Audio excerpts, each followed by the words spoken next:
Houston, we are ready for entry pad deltas if you got them.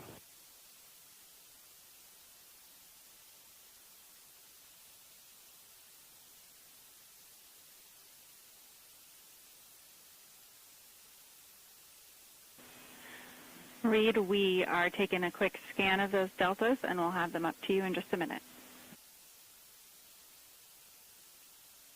Copy that.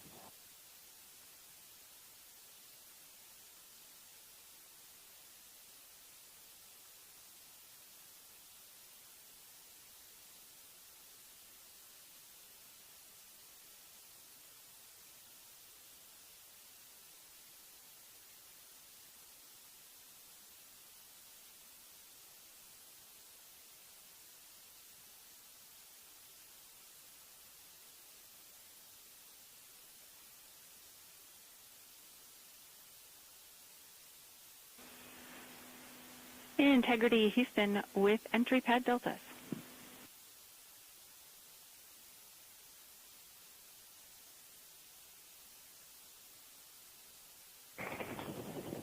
Reed and Ike are ready. Go ahead. All right, these are deltas compared to the version you copied onto your knee boards on flight day 8. For burn guidance, Delta V tote will be 9.1. TGO, 20 seconds. Body Delta V in the Z direction, 9.1. How copy?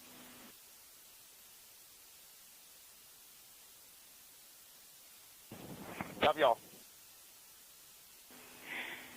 In the entry section, total duration, 13:38. That's 1338. And splashdown time, 9 days, 013157.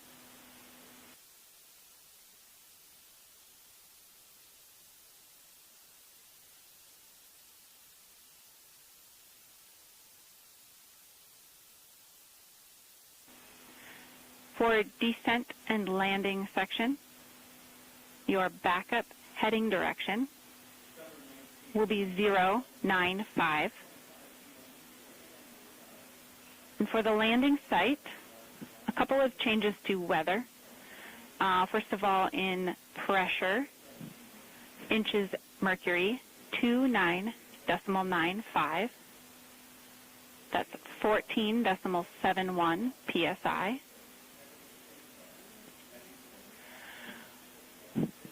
Sky conditions, clouds, few to scattered, 010. Surface winds, 275 at 6 knots. How copy?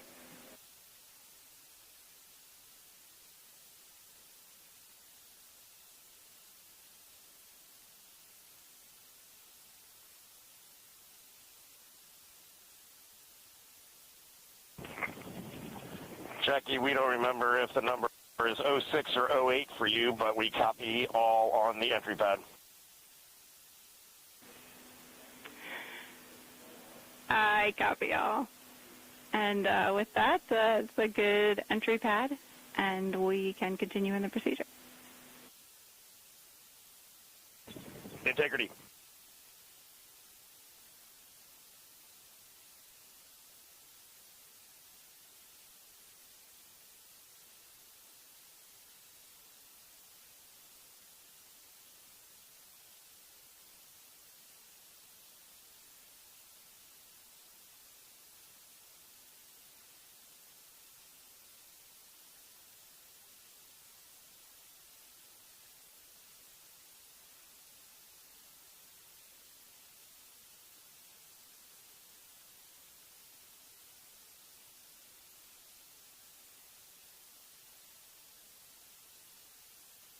.35 a.m. Central Time.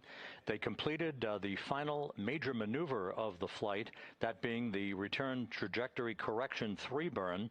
It was an 8-second burn that fine-tuned its trajectory to enter a corridor over the Pacific Ocean a short time from now.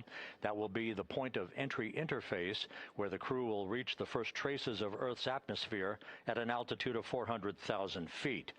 The crew moved into its entry checklist just after 4 p.m. Central Time, suited up in those launch and entry suits, conducted leak checks, and now are in the final stages of their entry checklist. Instruction 115 of entry checklist. SM separation ATP is go. Houston copies. The next major milestone on the route home. Fully zipped, and they're working on EBS and then seating up. We copy. Thanks for the status. Jackie Mahaffey talking to Reed Wiseman aboard Integrity. The spacecraft now about 12,000 nautical miles from the Earth's surface. The next major milestone on tap for the crew will be the handover of communications from the Deep Space Network to the Tracking and Data Relay Satellite System. The Deep Space Network came into play after the translunar injection burn back on April 2nd that propelled Integrity toward its lunar flyby. We'll be back on the TDRS network here in about 41 minutes. Following that, the next activity will be the pyrotechnic separation of the crew module from the European service module. That is scheduled at 6:33 p.m. Central Time, followed 4 minutes later by one final critical maneuver. That will be a 19-second burn of Integrity's thrusters in what is called the crew module raise burn. Now, what that does is it basically acts. If you were sitting in a reclining chair, you'd basically tilt yourself back. It raises the aft end of Integrity ever so slightly, and that is the final opportunity for us to fine-tune the angle of attack of Integrity through the area of peak heating at entry interface. That will come a bit later on, about an hour and 18 minutes from now. So after the raise burn, we will be in the final orientation that will minimize any peak heating on the heat shield of Integrity and prior to the time the crew enters the Earth's atmosphere at an altitude of 400,000 feet. Entry interface. This is the critical time where the crew will reach the first traces of Earth's atmosphere at an altitude of 400,000 feet, traveling 34,882 feet per second. Just 24 seconds after entering the Earth's atmosphere, we will experience a communications blackout expected to last 6 minutes in duration. This is planned, and it is caused by the interaction of the velocity of Integrity with the friction of Earth's atmosphere. There will be a buildup of plasma around the vehicle, and that ionization will prevent any communications with the crew and any receipt of data by flight controllers here in Mission Control. That blackout is scheduled to begin at 6:53 and 54 seconds p.m. Central Time. Again, a 6-minute blackout that will end, if all goes as planned, at 6:59 and 55 seconds p.m. Central Time. At that point, we expect to regain communications with the crew and a reacquisition of data through the Tracking and Data Relay Satellite System. We will have a series of roll maneuvers. These are computer commanded that will roll the vehicle slightly to the left, then back to the right. That will bleed off excess energy as we begin our peak period of velocity. We expect to reach a maximum velocity of 24,661.21 miles per hour, equivalent to about Mach 33 times the speed of sound, shortly after we enter that blackout period. Once we exit the blackout period, of course, we're in the denser regions of the Earth's atmosphere, and then we get set up for the parachute deployment sequence. First, the deployment of 3 forward bay cover chutes that will pull essentially the top forward bay cover off the very top of the Integrity vehicle. That will be followed by the deployment of drogue chutes, and then the final deployment of a series of 3 main parachutes at 7:04 and 44 seconds p.m. Central Time. From that point on, it is about 3 minutes or so until splashdown. Splashdown scheduled at 7:07 and 8 seconds p.m. Central Time at a gentle speed of 19 miles an hour. So just to give you some perspective, at the time that we enter the Earth's atmosphere, we're traveling somewhere around Mach 32. We will splash down at a speed of about 19 miles an hour. The G-forces that will build on the crew members inside Integrity will build to about 3.9 Gs. That is what is expected and what they have trained for and what the spacecraft is designed to support.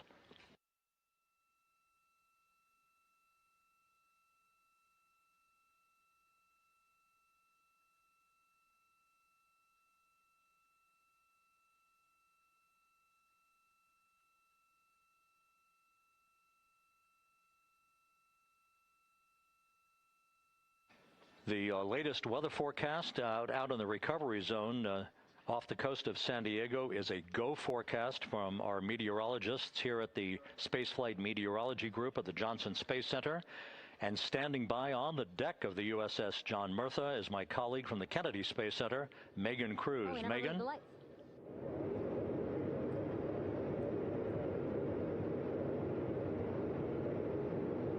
Hey there, Rob. Yeah, welcome to the bow of the USS John Murtha. This is where we will report out live updates from the ship as NASA and the U.S. military work to recover our Artemis II astronauts in just about an hour and a half. How exciting. Now, right now, as you can see, we are out in the Pacific Ocean. We are just west of San Diego. We're actually staged about 6.5 miles away from where we expect Orion to splash down. And then we will incrementally move closer. So at the time of splashdown, we'll be about 5 miles away, and then we will move to 3.2 miles away. At that point, we'll pause, make sure that all the debris that might be coming down with Orion, because basically some parts of like the parachute system, they're jettisoned off Orion during descent. So we'll just want to make sure that those all land in the water and that we are safe to move even closer. So we will make sure that we can move a little closer, and at that point we will move to a mile away from Orion. And at that point the ship will circle the capsule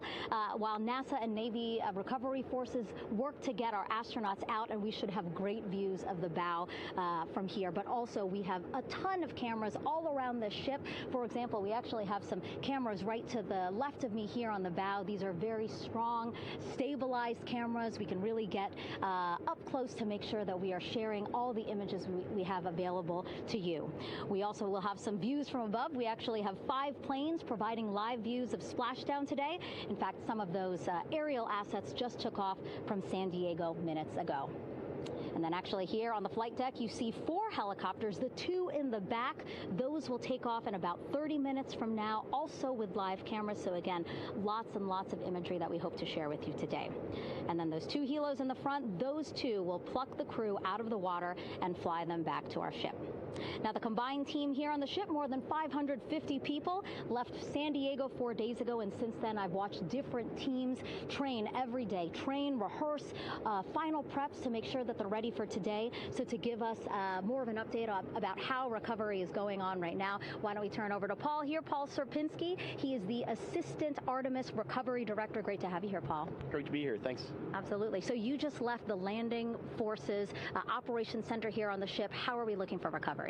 Right now, it's looking great. When I left, they were just about to get into weather briefing with Mission Control Center in Houston. But listening to the loops this morning and everything that's been going on, the reentry trajectory correction burn, the return trajectory correction burn went great. They were right down the money, right on the money, right down the middle where they should be coming back. Our forces here are teams out in the water. All our boats are launched or will be imminently. So yeah, it's just coming along great. Yeah. It's really nice to see. We did see some of those boats float behind us. We were hoping to give you a live view, but of course they floated right out of the camera shot as you came to us. But so basically the team right now here on the ship, basically like monitoring mode, but really things will pick up about 15 minutes after splashdown. Yeah, so a couple minutes before splashdown, things start happening really, really fast. Mm-hmm. Some events during the reentry, they're maybe a second or 2 apart, and so it just takes a whole lot of effort and a lot of updates back and forth between us and Houston to try to keep track of everything that's happening all in real time. And then after splashdown, that's when the recovery team really kicks into high gear. We have our boat teams, our boat crews going out, our divers doing hazardous assessments as they get progressively closer to the capsule, making sure it's safe for all of our people to go in, and it's also safe for the astronauts to come out, because really at the end of the day, that's what we're here for, is we're to make sure that the astronauts get home safe after their tremendous tremendous journey to the moon and back. But then also we have, like you mentioned on a minute ago, all of our imagery helicopters are taking imagery, camera shots of it as it's coming in all the way through splashdown. I mean, they'll see it as soon as it crosses the horizon, all the way to the ocean here. And then afterwards, we have to recover actually Orion to bring it into the well deck of the ship. Absolutely, yeah. And so once the astronauts are safe on board, then those same dive teams are going to transition into securing the capsule. They'll position some equipment around it to kind of facilitate that. The ship will move into position. We'll attach a really big winch line to it and then a bunch of tending lines. We'll pull the capsule around behind the ship and then start to slowly bring it in. And then, yeah.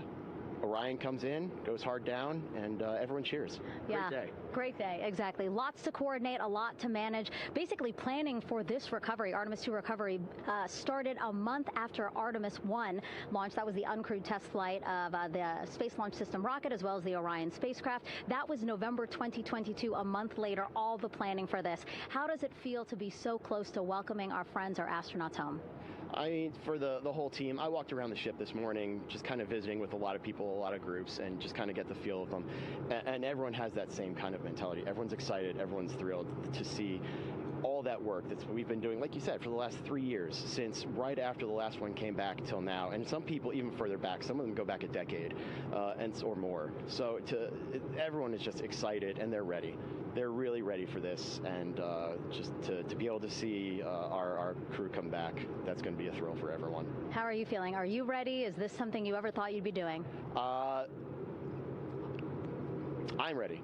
I'm excited. This has been the pinnacle of my career so far. It really has. I've seen a lot of firsts, a lot of lasts, but I can't think of ever topping seeing the first crew to go to the moon and back in 50 years, and to be here and be a part of that. And it's just a tremendous privilege. And on behalf of the whole team, I'm thrilled, and so are all of us. We're ready.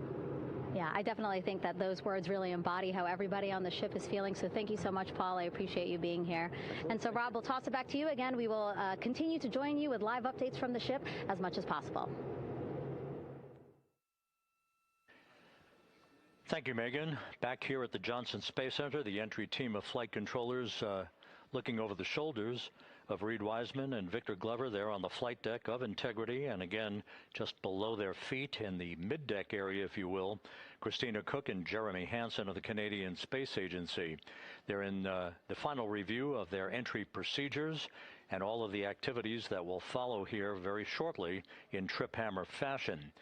We should note that after splashdown occurs, the flight control team here in Houston will be monitoring the orientation of the Integrity spacecraft. We are expecting it to splash down upright in what is called the Stable 1 configuration, with the top of the spacecraft pointed upward. Stable 2 would indicate that it is upside down in the water. Regardless of the orientation, there will be 5 inflatable airbags called the CMOOS system. That's the acronym for Crew Module Uprighting System. We are suit on complete.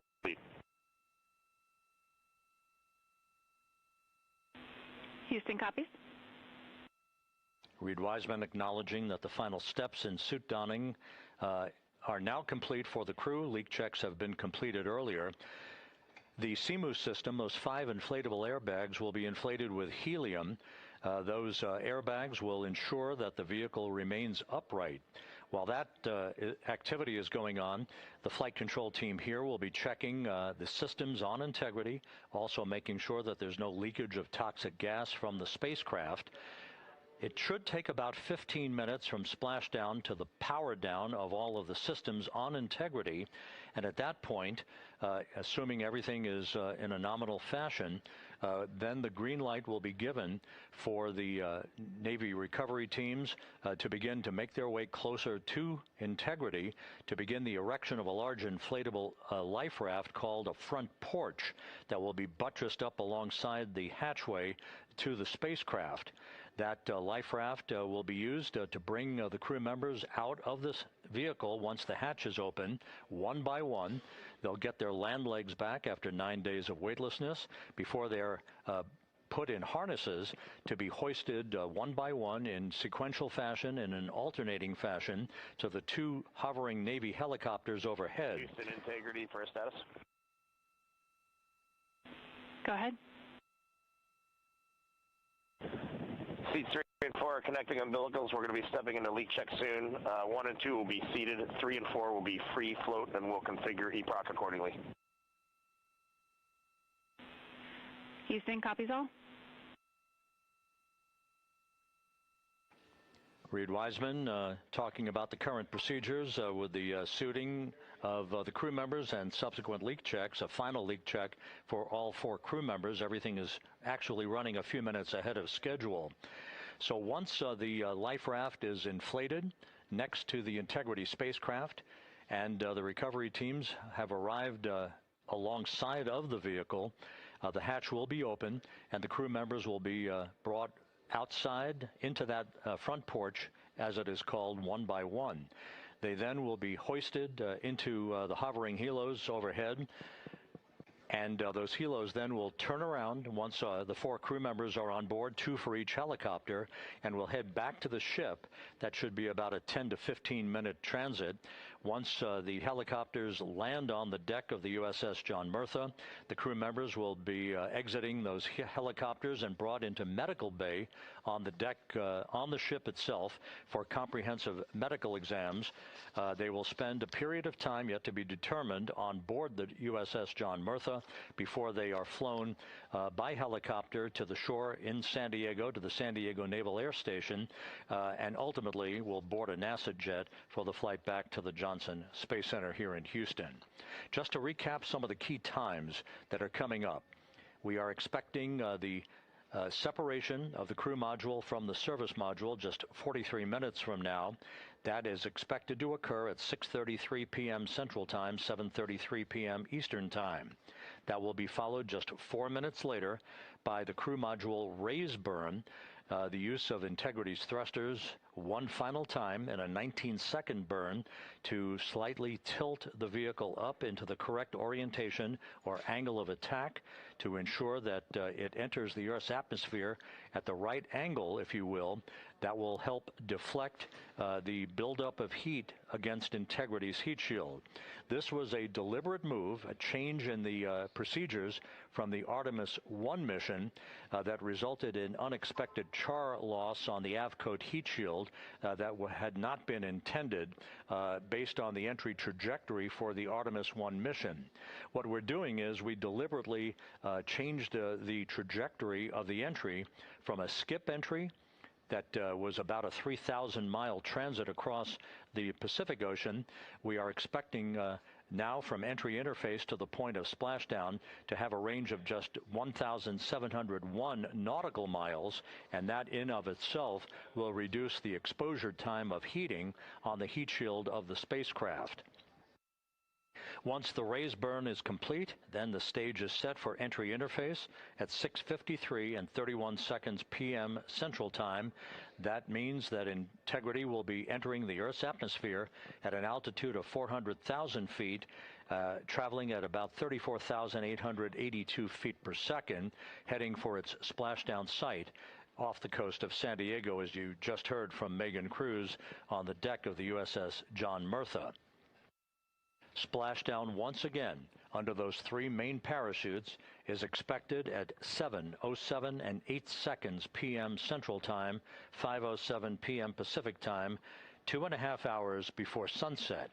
The actual total distance traveled for Integrity from launch to splashdown is estimated at 694,481 statute miles. Now that includes the first high elliptical Earth orbit following launch that enabled Integrity to move to 43,000 miles above the Earth at its apogee, and enabling a 24-hour period of systems checkouts before the flight control team here and the mission management team gave approval for Integrity to conduct its translunar injection that propelled it on its way to the moon and its historic lunar flyby. So the total distance we expect this vehicle to have traveled at splashdown, 694,481 statute miles.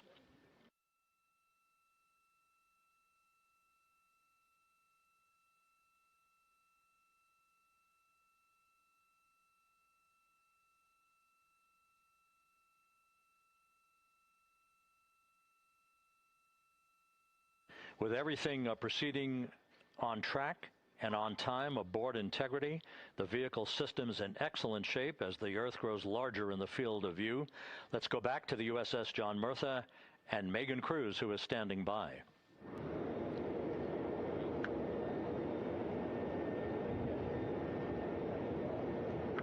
Hey, yeah, Rob, welcome back. Again, we are out in the Pacific Ocean, staged just about 6.5 miles from where we expect Orion to splash down now in just over an hour. How exciting. And the weather, awesome conditions here. I know you see some wind blowing around my hair, but really nothing to speak of when it comes to having to recover our astronauts, as well as no waves here, really.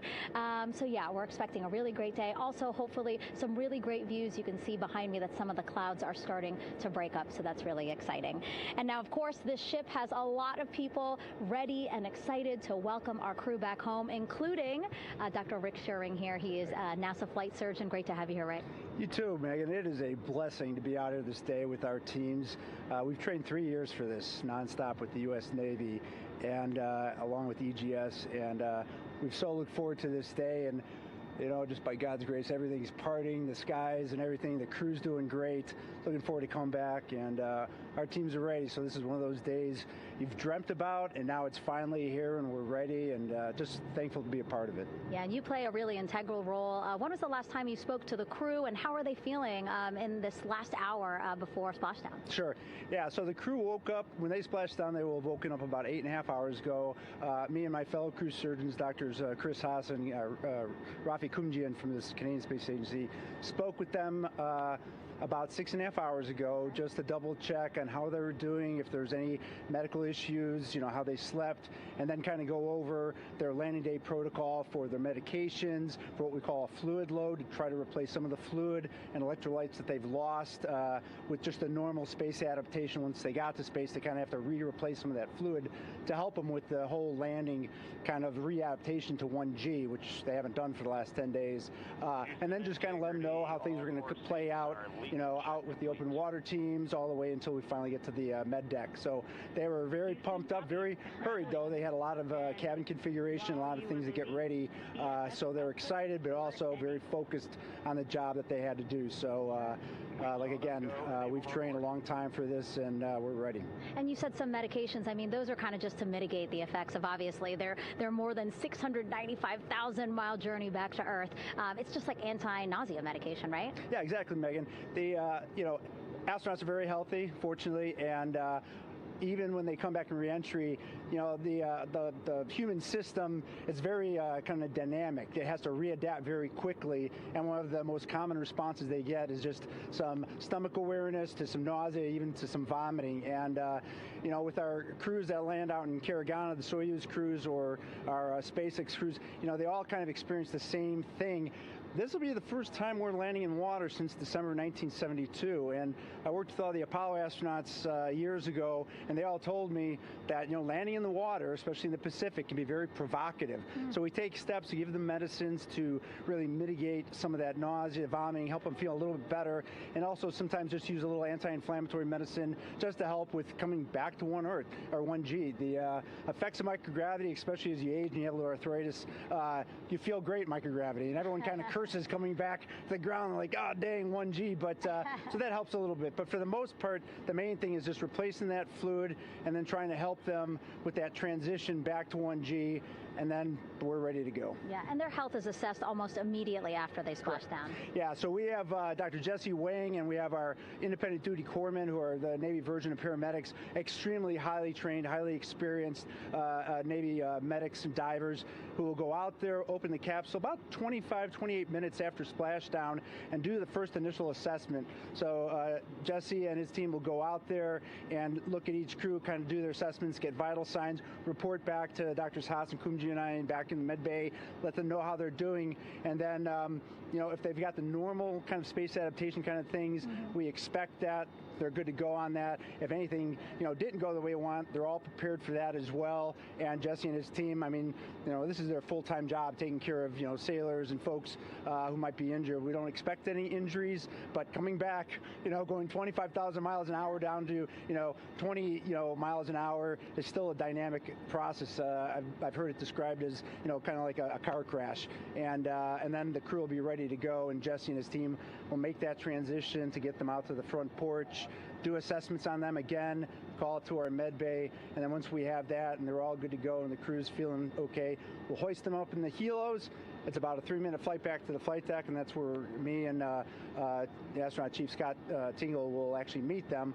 I'll get eyes on them, make sure they're all good, just take very slow transitions, and then one by one we'll either get them out with the SMTs, the SAR med techs under each arm, just kind of just walk them very slowly to med bay, which actually helps them acclimate back to 1G. Or if they really don't have their sea legs back yet, then we might put them in what we call a stair chair, which will be right behind them, and then just very slowly kind of get them back into med bay to start our full assessments with the team. Yeah, so a really great team here to support them as soon as they get back, and also all throughout the mission, of course. You talked a little bit about this, but obviously, we have seen astronauts return from the International Space Station for over 25 years, so we kind of know that that journey, how it affects the body. But yes, we're talking about humans returning from the moon for the first time since 1972. How is this different from your perspective?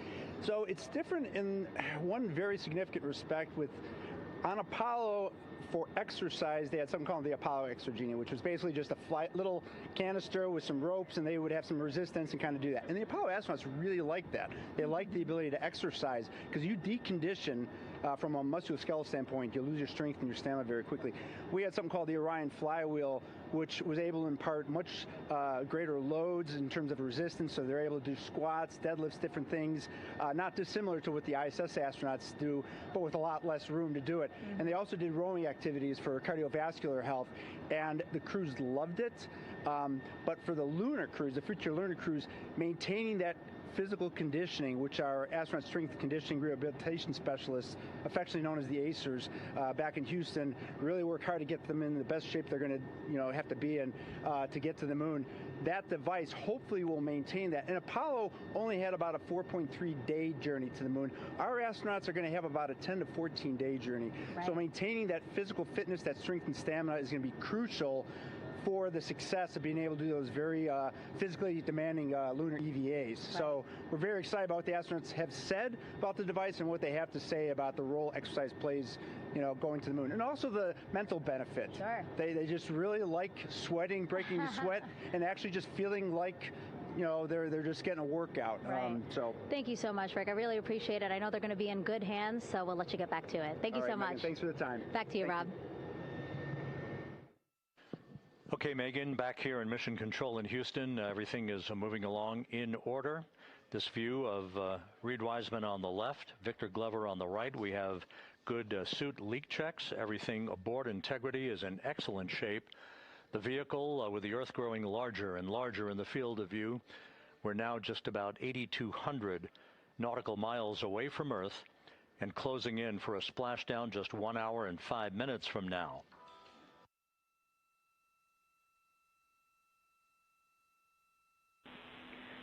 Integrity, just under a minute till your GPS maneuver initiates, and both GPS units look eager to acquire.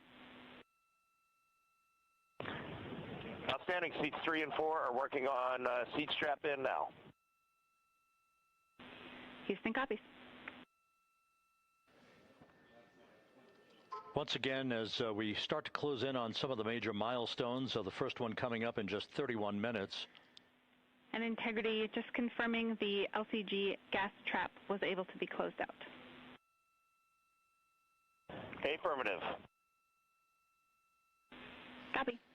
Crew module, service module separation scheduled just 31 minutes from now. The key point of interest, of course, will be the performance of Integrity's heat shield during its high-speed entry back into Earth and the peak heating that is expected around the spacecraft of some 4,000 to 5,000 degrees Fahrenheit. On Artemis I, as I think most folks know by now, we flew a trajectory known as a skip entry in which we performed an initial dip into the atmosphere to bleed off some energy. Then we skipped out of the atmosphere and dipped back into the atmosphere before splashing down in the Pacific. But after the mission was over with, we noticed unexpected liberation of some of the charring effects on the heat shield known as AVCOAT. Before the flight, we had an opportunity to sit down and talk with Entry Flight Director Rick Henfling to get a perspective on what this all means and how the mission was redesigned to try to protect Integrity's heat shield to a higher extent. Let's take a look at that interview. Returning from the moon is a lot different than deorbiting from low Earth orbit. When we return from the moon, we expect to achieve velocities upwards of 36,000 feet per second.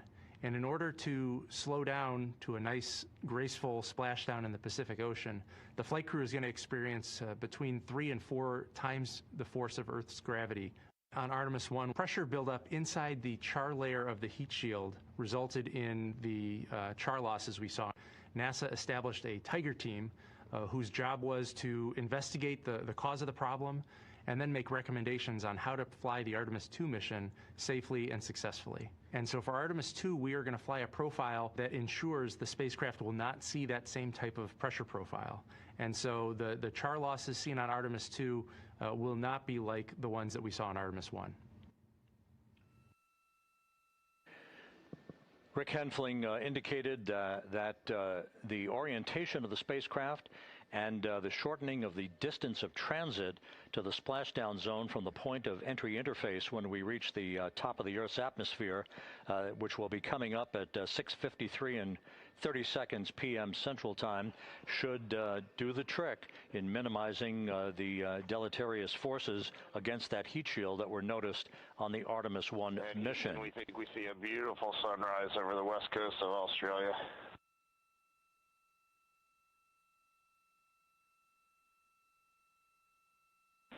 We copy. Commander Reed Wiseman reveling in his final hour in space on this mission as Integrity is passing over the southwest coast of Australia now at an altitude of some 7,600 nautical miles. That will begin the southwest and northeasterly transit across the Pacific Ocean. Let's talk a little bit more about some of the highlights and some of the numbers associated with the points of interest here. We are 27 and a half minutes away from crew module, service module separation. That will be followed about 3.5 minutes later by the raise burn that we've discussed, a 19-second burn of Integrity's thrusters to fine-tune its angle of attack as it enters the Earth's atmosphere. Entry interface is scheduled 47.5 minutes from now. That's the point at which we will reach the top of the Earth's atmosphere, traveling about 34,882 feet per second at an altitude of 400,000 feet. Just 24 seconds after entry interface, we will begin a blackout period of 6 minutes in duration at 6:53 and 54 seconds p.m. Central Time. Now, right about 10 seconds after the blackout period begins, we are expected to reach peak speed, which would be 24,661 miles an hour. That'll be about 103 miles an hour short of the velocity record set by the Apollo 10 astronauts, Tom Stafford, Gene Cernan, and John Young, when they returned from the moon on the Apollo 10 mission in 1969. That blackout period is expected to last 6 minutes in duration. At 6:54 and 52 seconds p.m. Central Time, we'll reach our peak heating period of about 4,000 to 5,000 degrees while we're in a communications blackout from Integrity and its astronauts. That blackout should end at 6:59 and 55 seconds p.m. Central Time, at which point we expect to regain communications with the crew. Capcom Jackie Mahaffey here in the flight control room will be talking to the crew, calling them, and we'll await a response from the crew as they come out of that blackout period. And at that point, their altitude will be just 157,000 feet above the Earth, traveling at 13,000 feet per second with a range to splashdown of just 147 nautical miles. From that point on, the next key series of events will be the deployment of a series of parachutes that we discussed before. First, the forward bay cover chute deploy that will pull the forward bay cover away from the top of Integrity, followed by drogue chute deploy, and then the main chute deploy that's expected at 7:04 and 44 seconds p.m. Central Time. That will begin the gentle descent of Integrity towards its splashdown at just a velocity of just 19 miles an hour. And that will begin the recovery operations that you just heard Megan Cruz discuss with her folks on the USS John Murtha. All of Integrity's systems in great shape. The crew is suited up. Leak checks complete as we stand by for the next major milestone, which will be the crew module service module separation just 24.5 minutes from now.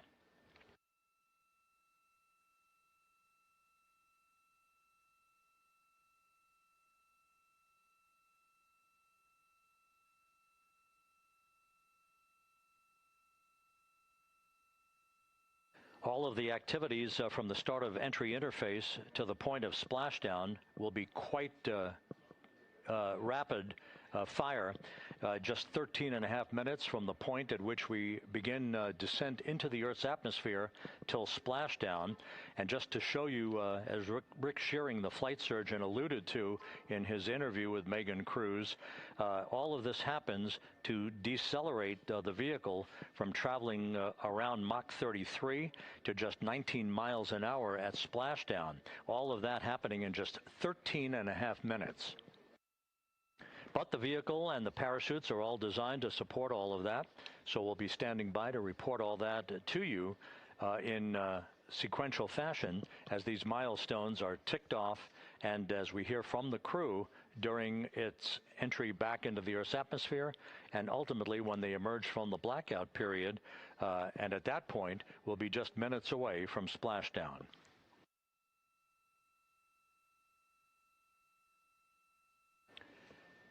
So with all of those preparations ongoing, we can return here briefly for another report from the USS John P. Murtha and Megan Cruz. Megan?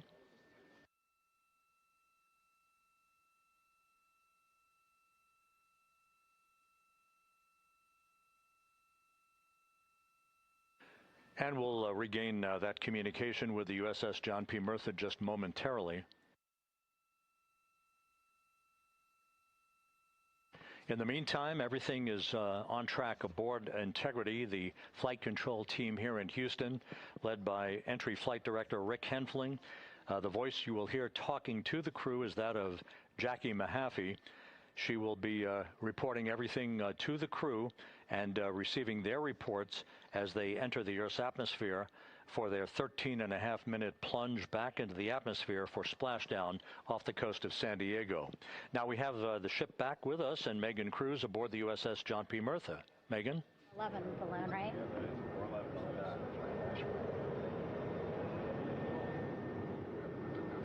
Hey, Rob, yeah, the excitement is really building here on the ship. I'm watching right now one of the weather balloons being lofted up from the ship. Again, weather balloons, very important for us to make sure that we are tracking the right kind of weather and also the data that's needed for what's called our Sasquatch team. Again, it's a team out of NASA that basically makes sure that the debris that comes off of Orion, again, some of those pieces of the parachute system, make sure that they don't fall on us here in the sea, and also our aerial assets, our folks in helicopters. So watching that float away right now. But with me right now is Captain Eric Kenny. He's the commanding officer of the John P. Murtha naval ship. Thank you so much for being here. There are so many moving parts that you have to keep an eye on. That's absolutely right, yeah. But first of all, on behalf of the crew of USS John P. Murtha, Megan, thanks for having me on today.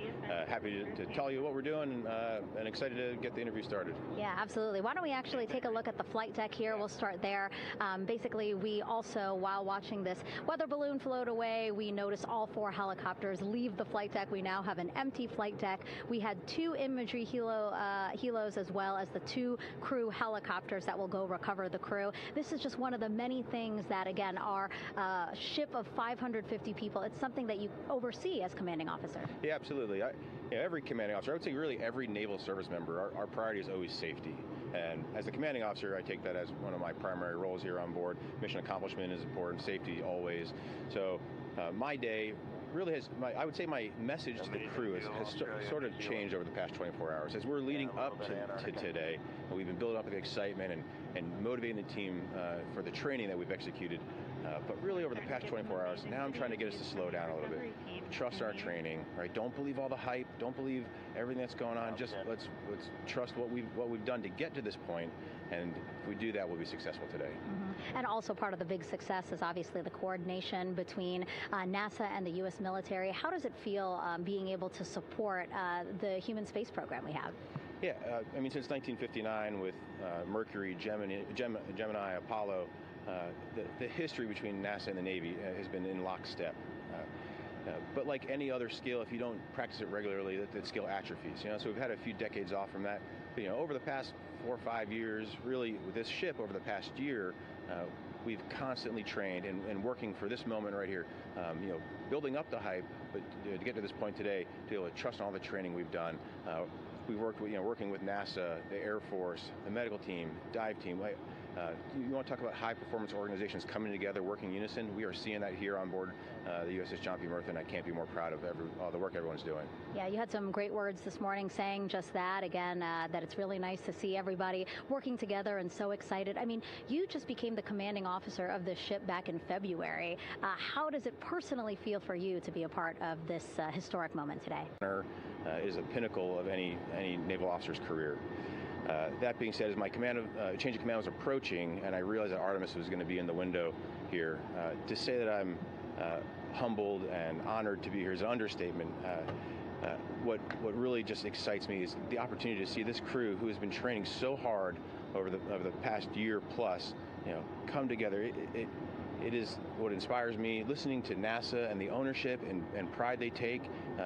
They make my crew better. I think we're making NASA better together. That synergy is something that I'm happy to see and hopefully take forward with me in my career. Yeah, it's all about partnerships. We couldn't do it without you, and we couldn't have gotten to the moon without our international partners as well. So thank you so much, Captain. It was really great to have you here today. Thanks, Megan.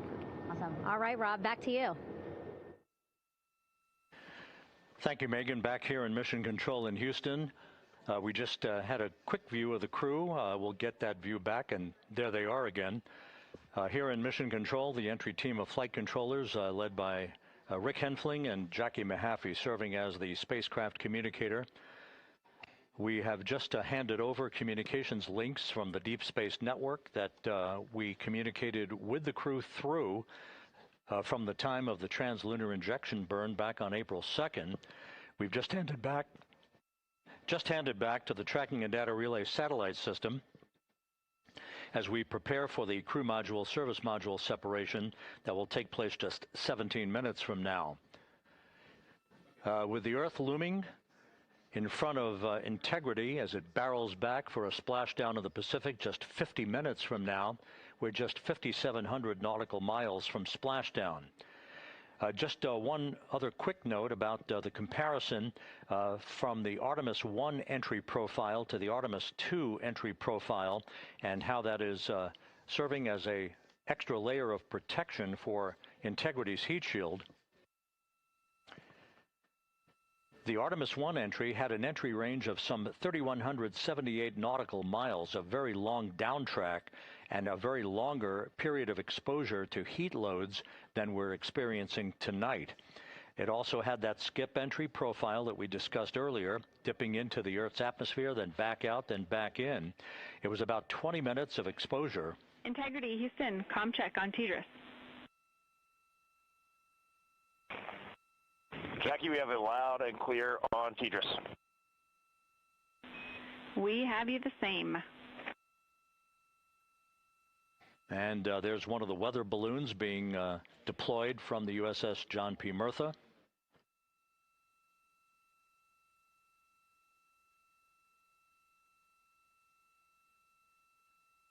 So the Artemis I entry had the vehicle. Any update on GPS? We haven't seen a track in yet.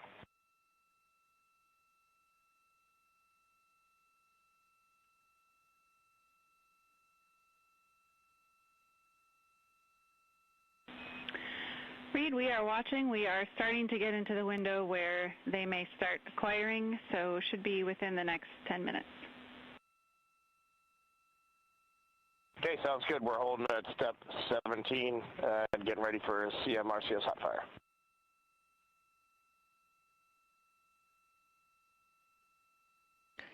And that exchange indicating that we are expecting to acquire data from the GPS system on board. That'll be a navigational tool that will basically tell Integrity's computers that they're on track down the center line of the corridor for the entry interface that will lead them to their splashdown point.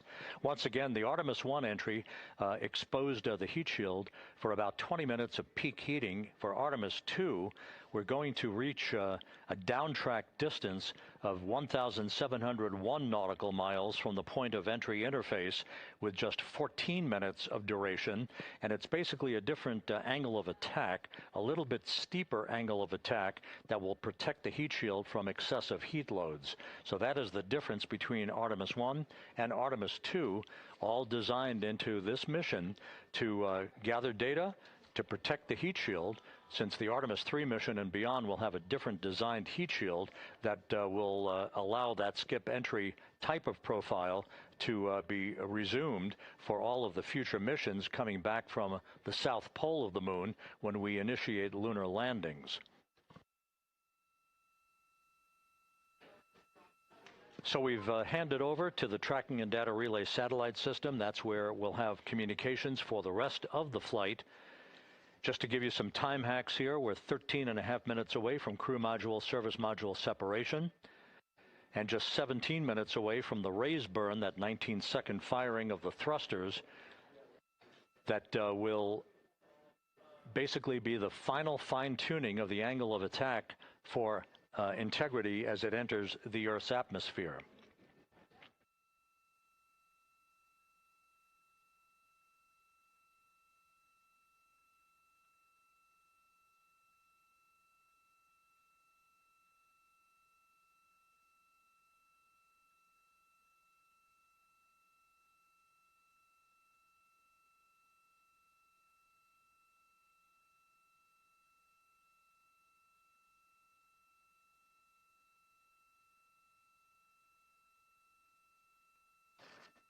And once again, a dueling box view of some of the assets that are involved in recovery operations today.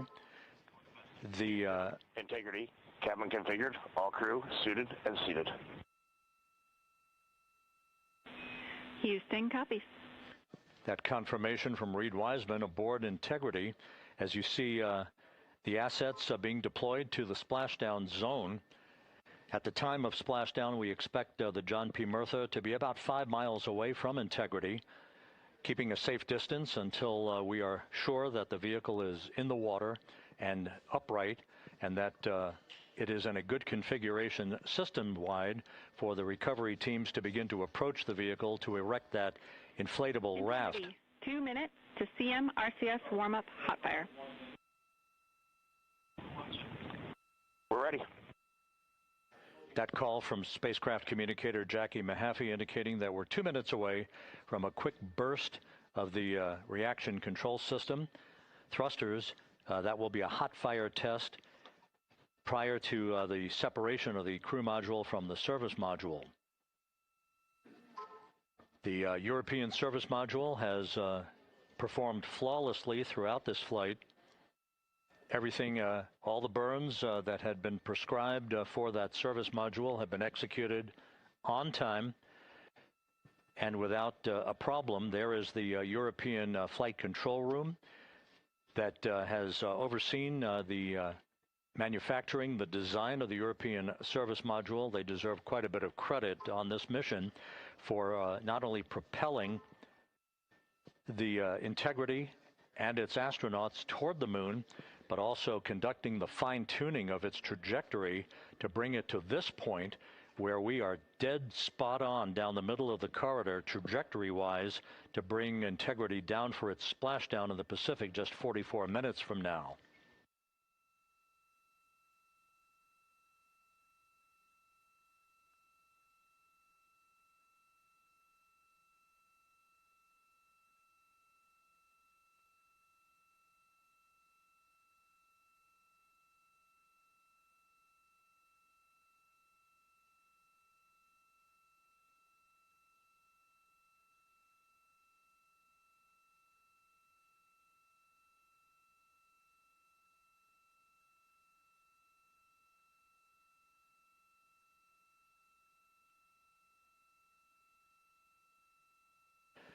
What you're looking at is a computer-generated visualization based on real-time telemetry from Integrity, currently traveling about 16,000 miles an hour.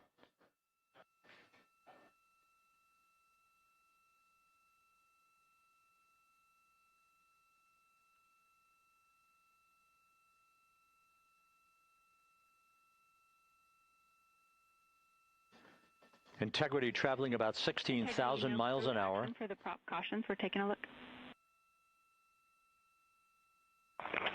Copy that. Now just about 5,100 miles from Earth. Splashdown scheduled 43 minutes from now. We're just 9.5 minutes away from the crew module service module separation.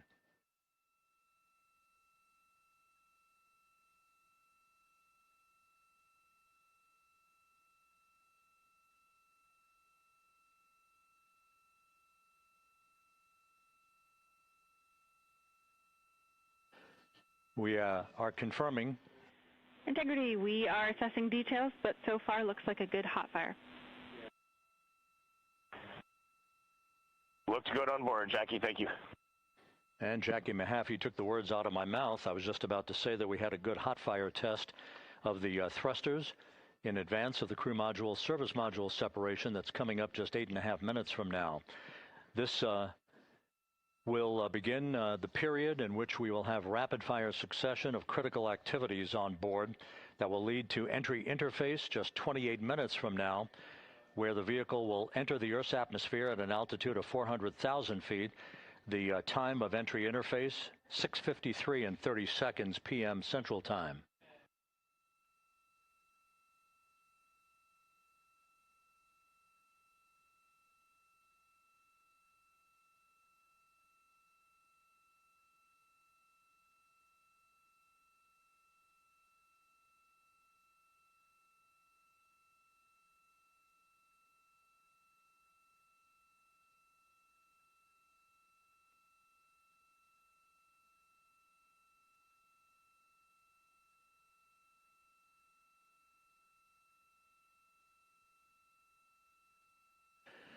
Integrity's astronauts were awakened at mid-morning to begin their entry preparations.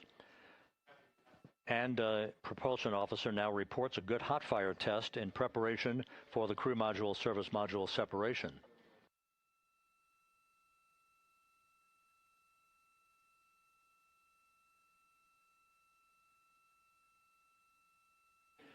We're now inside 41 minutes until splashdown.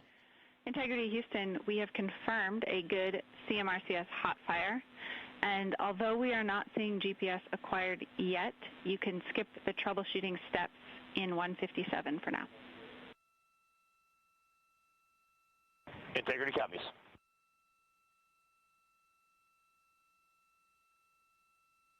That GPS discussion indicating that we will be acquiring navigational data for Integrity through the Global Positioning System equipment on board. We just don't have it yet, but we will. Atmosphere. It once again will reach a peak speed of 24,661.21 miles an hour. You're calling GPS. We at least have GPS 1 looking good on board.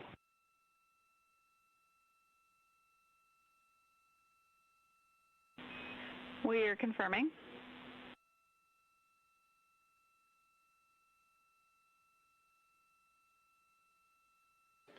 The Guidance, Navigation, and Control Officer here in Mission Control confirming that we have good lock on GPS data. We are on a communications link now through the tracking and data relay satellite system. Now, following splashdown, we're going to lose that link and go to what's called a VLDR, a very low data rate communications link, so that we can talk to the crew inside Integrity as they are on the water. Integrity, confirm we do see good GPS. We do too, especially GPS 1 is accepting in nav channels 1 and 3. That GPS data is basically telling Integrity's onboard computers its position relative to the Earth, but its trajectory and its orientation according to flight dynamics and the guidance, navigation, and control officer is spot on. We have now armed the pyros for the crew module service module separation coming up less than 5 minutes from now.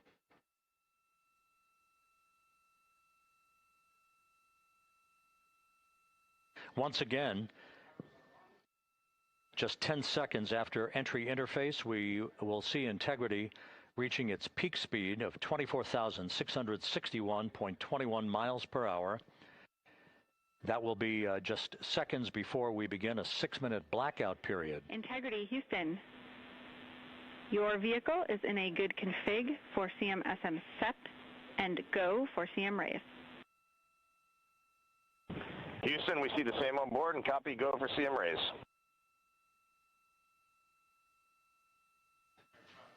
That CM raise referred to as the slight firing of 19 seconds by Integrity's thrusters with a change in velocity of 9.9 feet per second, a slight nudge of the aft end of the vehicle so that it's tilted a bit upward, providing the final angle of attack as the vehicle enters the Earth's atmosphere, this being the mitigating factor that will reduce heat loads on the heat shield as we reach a point downrange from the start of entry interface, some 1,701 nautical miles to the splashdown site.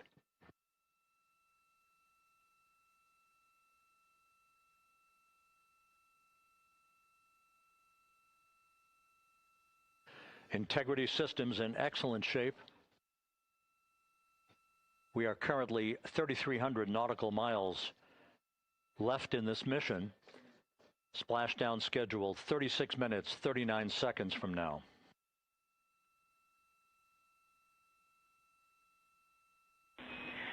Integrity, Houston, for the 2 enabled prop cautions, what happened is while the thrusters were firing, multiple pressure sensors on each of the strings diverged a bit from each other. Those limits look to be set pretty tight.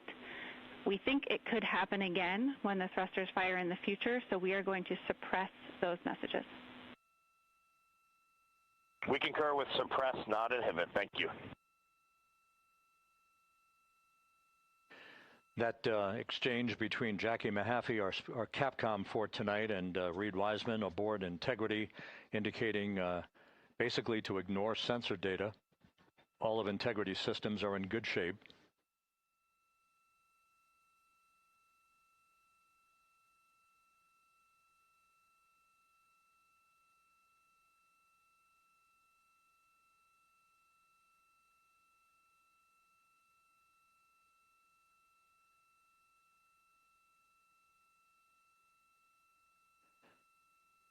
Now, coming up on about 90 seconds till the crew module, service module separation.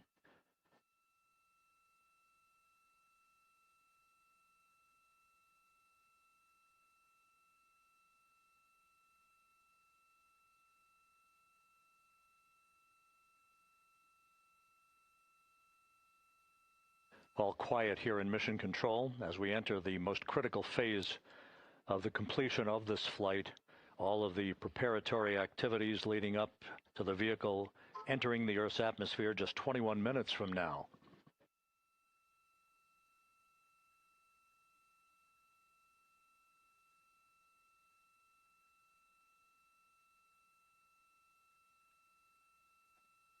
Coming up on 1 minute. Mark 1 minute till crew module, service module separation.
And we have confirmation of crew module, service module separation, and a great view, albeit momentarily.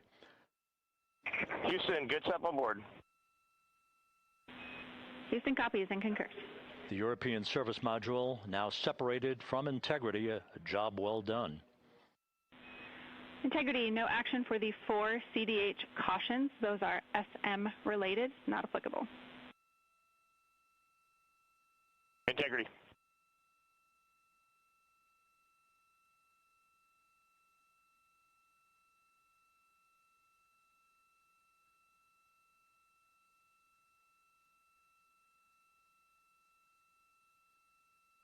So, with Integrity now flying free on its own for the remaining 32 minutes of this mission, next up, the raise burn, a 19-second firing of Integrity's thrusters. Good GPS 2.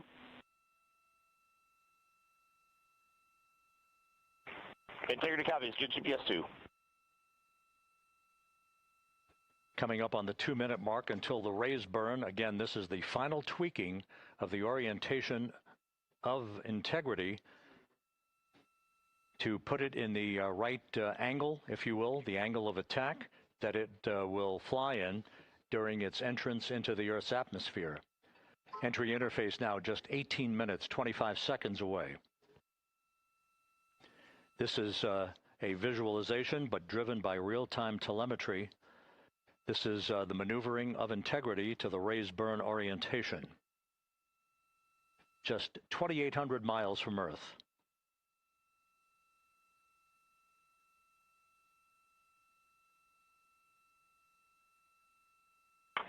Houston, we got a great view of the European service module out the window with the sun hitting the side and the solar rays and the NASA worm right there. It's a beautiful looking machine. Roger.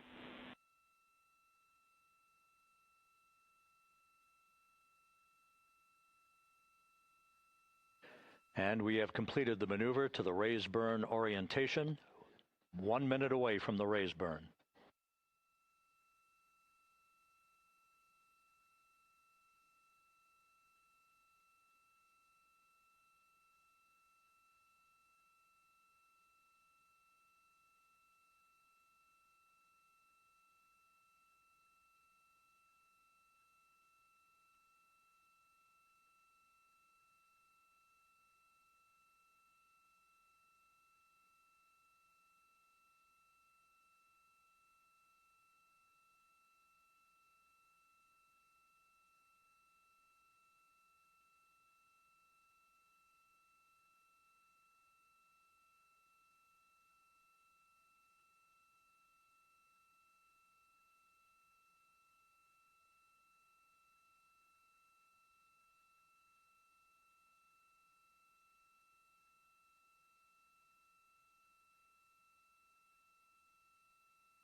And the crew module raise burn is underway, a 19-second firing of the thrusters, and we have a completion of the burn.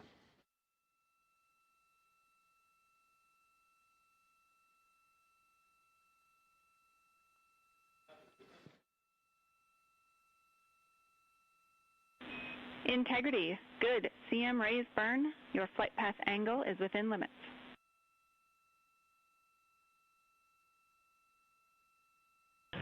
Integrity copies. Looks good on board, Jackie. So the final maneuver is now complete. Our trajectory for a splashdown in the Pacific 29 minutes from now is set and will not be amended any further.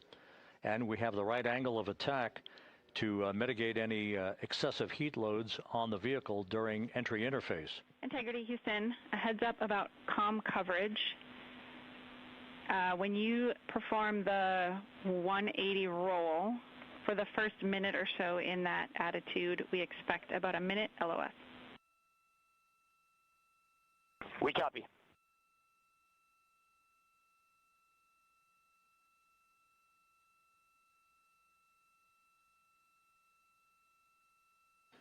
So for those who are watching, The series of events coming up, we will enter the first traces of Earth's atmosphere 14 minutes, 45 seconds from now. 6:53 and 30 seconds is what is pegged for entry interface at an altitude of 400,000 feet, traveling at approximately 34,800 feet per second, range to touchdown or splashdown 1,701 nautical miles. 24 seconds after entry interface, we will enter a 6-minute blackout period in which we will lose communications with the crew. This is expected due to the buildup of plasma around the vehicle. That's an ionization effect due to the collision, if you will, of the velocity of the spacecraft with the friction of the Earth's atmosphere. That 6-minute blackout is expected to begin at 6:53 and 54 seconds p.m. Central Time. During that period of time, we will reach our peak speed of 24,661 miles per hour. That comes just short, based on unofficial data from the flight dynamics officer right now, will come just short of the velocity record set by Apollo 10 of 24,791 miles per hour in 1969. We expect peak heating on the vehicle at 6:54 and 52 seconds p.m. Central Time, a minute and 22 seconds into entry interface. At that point, we will be just 204,000 feet above the Earth, traveling at 33,000 feet per second. The blackout period is expected to last 6 minutes. We expect that blackout period to end at 6:59 and 55 seconds p.m. Central Time. From the end of the blackout period until splashdown, it is just 7 minutes, at which point we'll start deploying the series of parachutes to slow integrity down to an ultimate splashdown velocity of just 19 miles an hour. We see the same, waiting for the 180 rolls.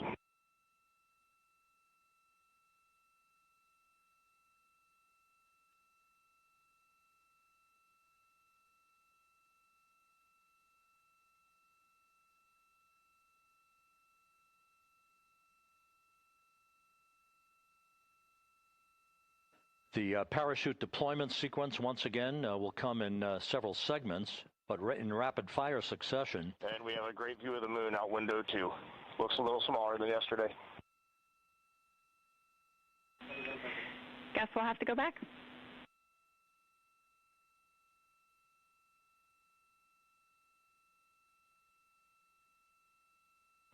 Reed Wiseman and Jackie Mahaffey exchanging discussion on a view of the moon that Integrity's astronauts are seeing in the final minutes of this mission that will be completed with splashdown just 25 minutes from now. 3 forward bay cover parachutes will be used to pull the forward bay cover off the top of the vehicle. Then 2 drogue parachutes will be deployed to slow and stabilize the crew module during its descent, followed by 3 pilot parachutes that will lift and deploy the main parachutes from the forward bay. The final sequence will have 3 main parachutes deployed. These will be 116 feet in diameter, each main parachute approximately 265 feet long when reefed. The parachutes will ultimately slow Integrity down from its peak speed of almost 33 times the speed of sound to a gentle 19 miles an hour at splashdown.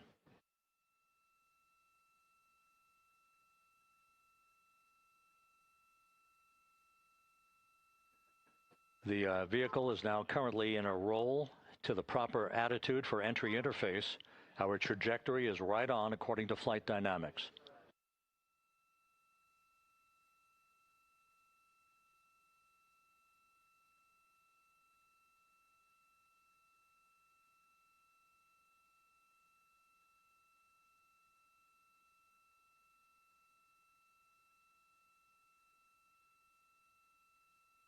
Integrity is on a trajectory from southwest and northeast across the Pacific Ocean, descending at a rate of 15,000 feet per second.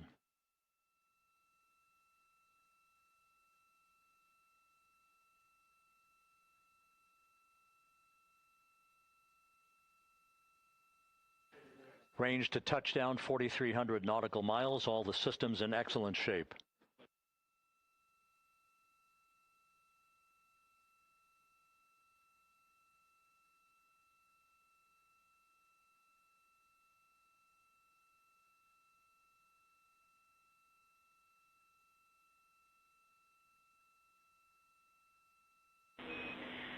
Integrity, Orion in the EI roll 180 attitude.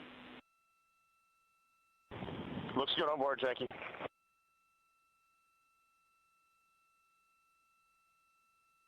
This view out of one of Integrity's windows.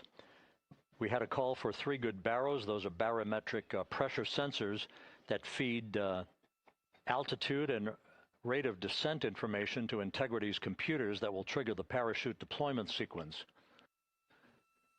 We are less than 9 minutes away from entry interface, 22 minutes from splashdown.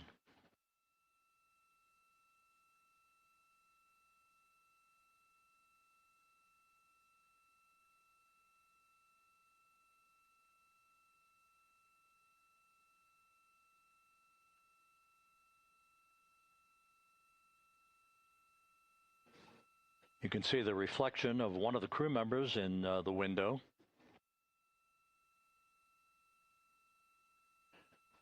Out in the Pacific, the weather conditions remain go. Just a few clouds, some scattered clouds, winds at 10 knots, wave heights just about 4 feet. A gentle day in the Pacific for the homecoming of Integrity's astronauts.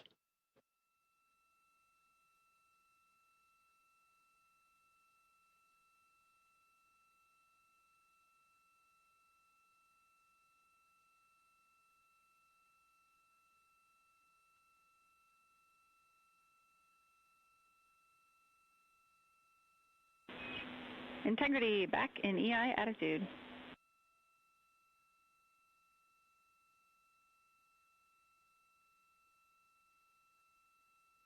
We see the same on board, Jackie.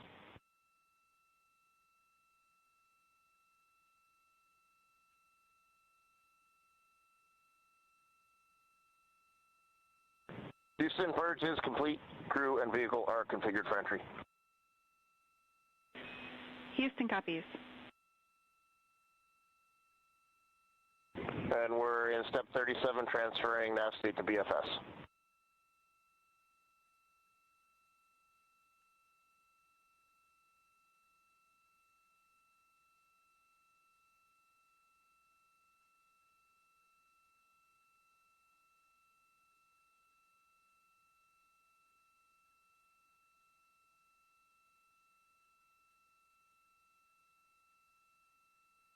And Houston, in instruction 509, we are not below 0.2. Below 0.2.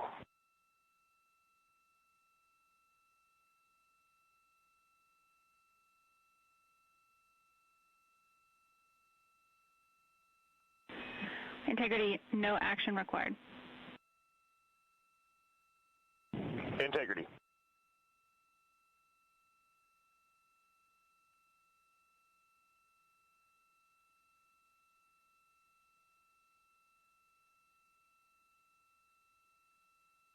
Now 6 minutes away from entry interface. We will hit the first traces of Earth's atmosphere at an altitude of 400,000 feet, traveling about 34,882 feet per second. Range to splashdown at that point will be 1,701 nautical miles.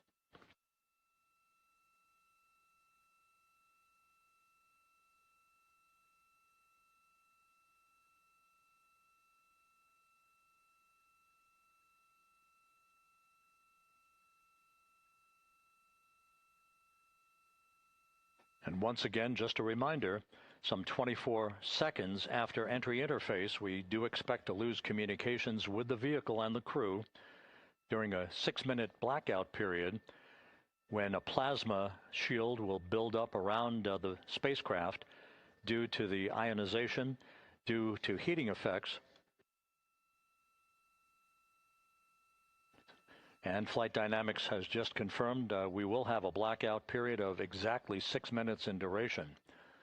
And once again, that's due to the fact that a plasma buildup around the vehicle will prevent communications and data, so we will not be able to talk to the crew members at that time, nor will we receive data here in the flight control room. Houston, everything is looking good on board. Just confirm no pre-EI downloads. Houston concurs. That blackout period to begin at 6:53 and 54 seconds p.m. Central Time, and again will last about 6 minutes in duration.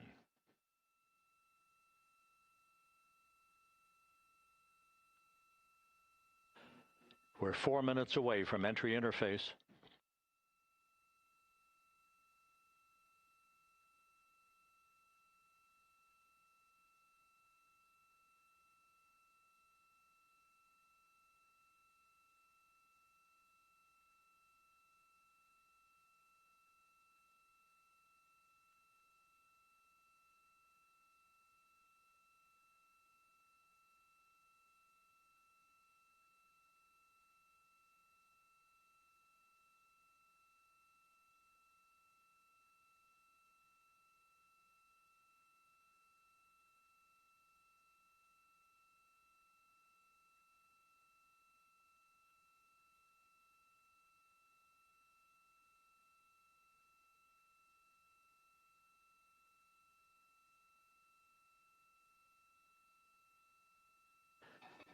This view from Integrity as it crosses from southwest to northeast across the Pacific Ocean, 3 minutes from entry interface.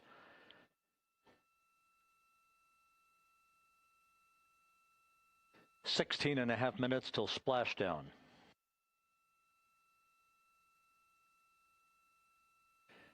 The USS John P. Murtha and the recovery team is on station and in position, as are the airborne imagery assets that we hope to receive imagery from as Artemis enters the Earth's atmosphere and through parachute deployment.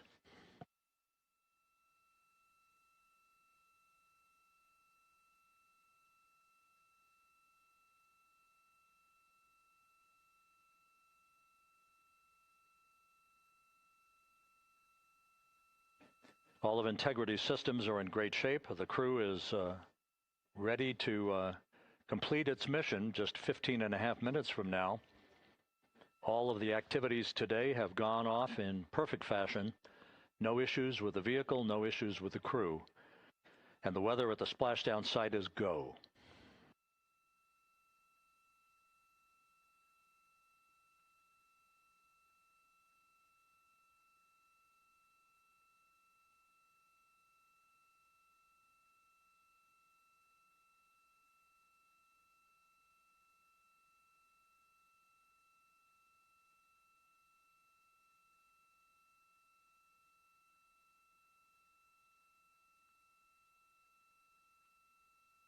Coming up on 1 minute until entry interface.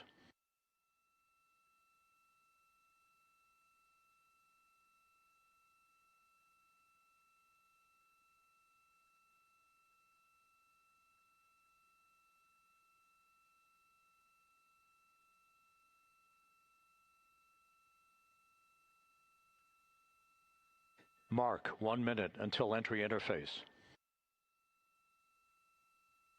1 minute, 20 seconds until the expected start of our 6-minute blackout. Integrity, 1 minute to a 6-minute blackout. Integrity.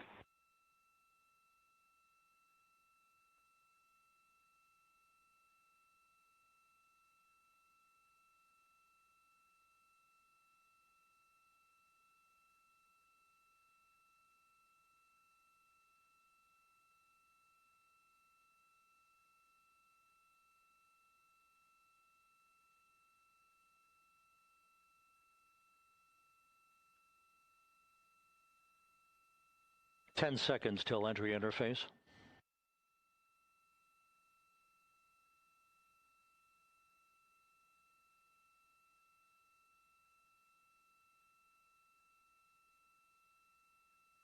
And we have crossed the threshold, now entering the Earth's atmosphere. We're at 400,000 feet, traveling 34,800 feet per second.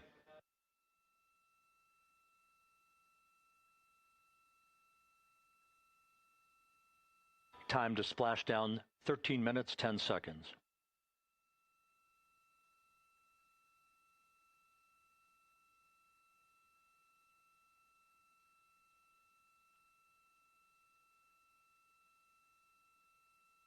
And as predicted, we've entered our communications blackout. This will be a 6-minute blackout period. No voice, no data from the crew.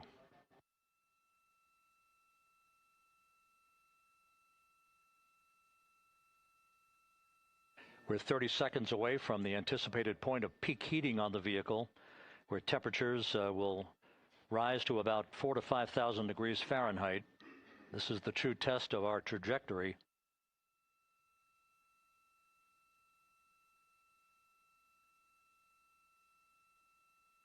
And from the G5 aircraft in the vicinity of the splashdown zone, this view of integrity. So that pinpoint of light shows the vehicle as it enters the period of peak heating in the Earth's atmosphere, the first tug of gravity being felt by Integrity's astronauts since their launch back on April 1st.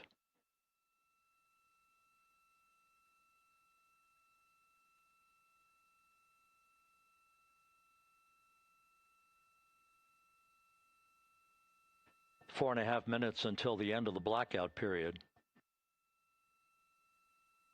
Time to splashdown, 11 minutes, 33 seconds.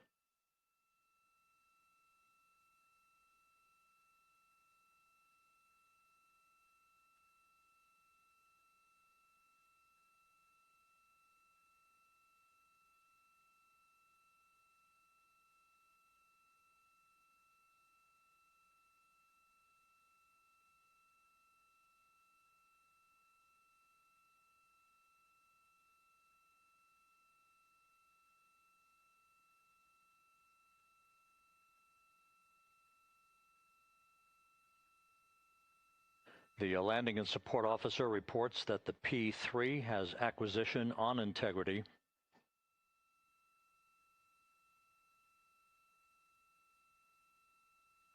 Three and a half minutes left in this blackout period. This is a visualization of the plasma buildup around the spacecraft and the repelling of that heat on Integrity's heat shield.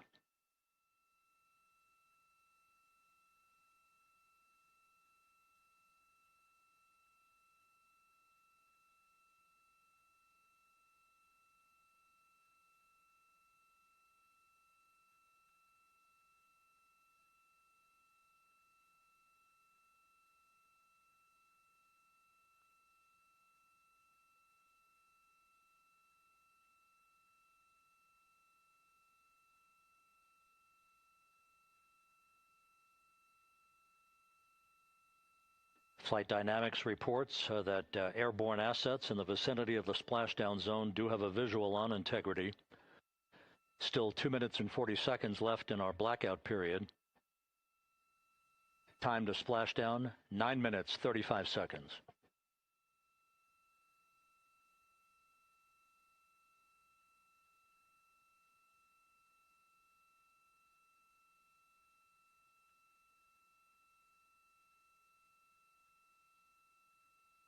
Multiple airborne assets as part of the recovery team all have visuals on Integrity.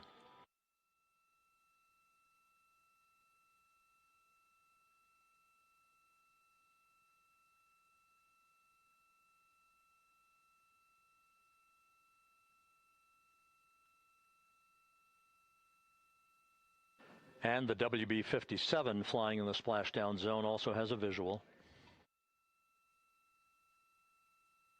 And the Navy helos also have visuals.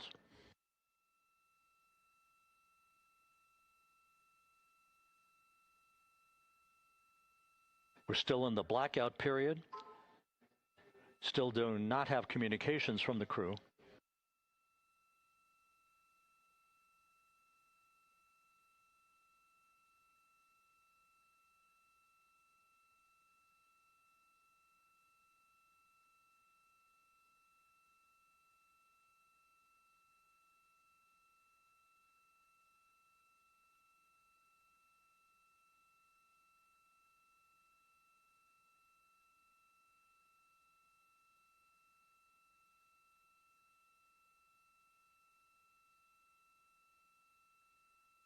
We're standing by for communications from the crew.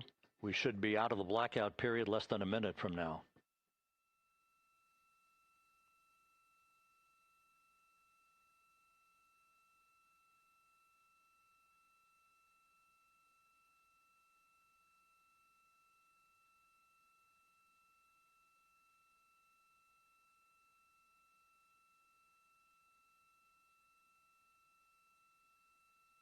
We are now processing data from Integrity.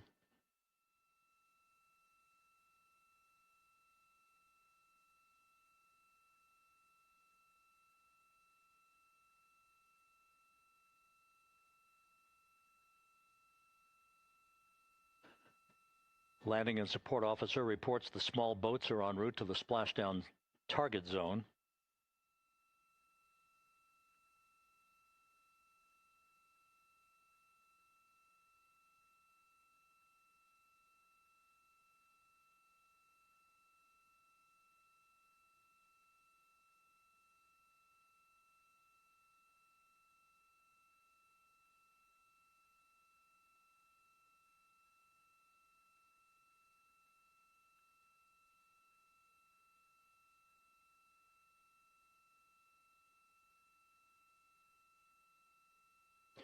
Passing through 150,000 feet, our trajectory is perfect. We're getting intermittent views of Integrity. Still waiting to establish voice communication.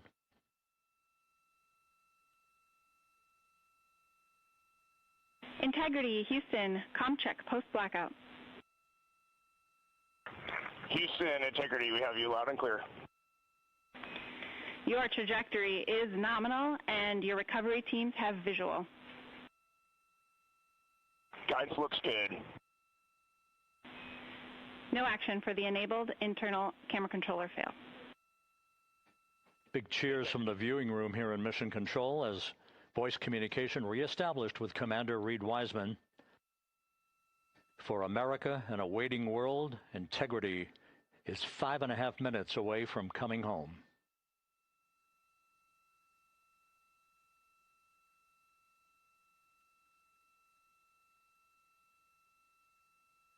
Passing 100,000 feet now. Range to splashdown 19 nautical miles.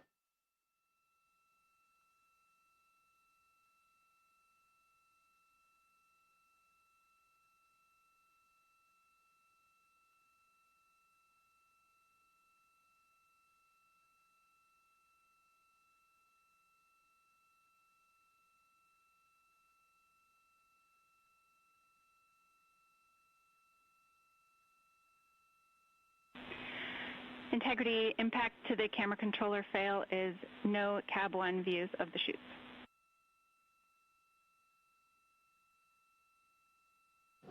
Integrity. We're processing good data through the GPS system. A good view of Integrity, time to splashdown 4.5 minutes.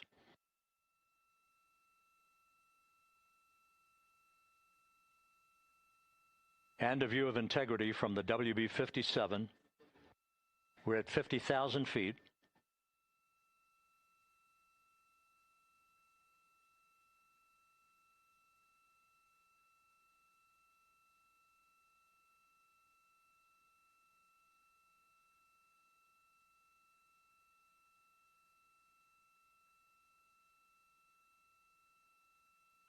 The pyros are armed for forward bay cover jettison.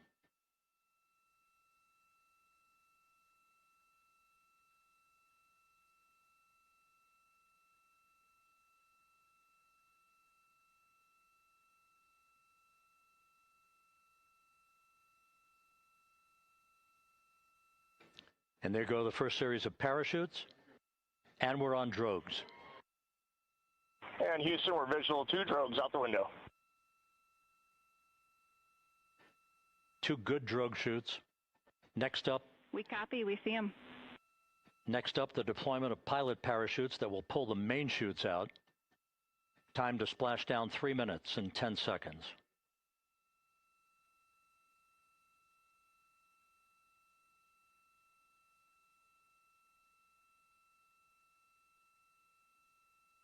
Perfect descent rate according to flight dynamics. Good rates on 2 drogues. We see the same on board.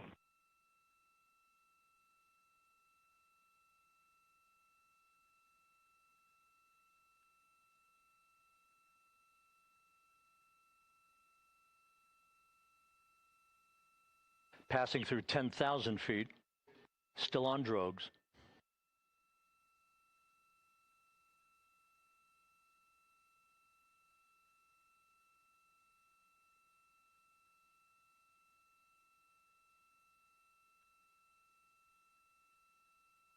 Main chute deploy. We're at 5,000 feet.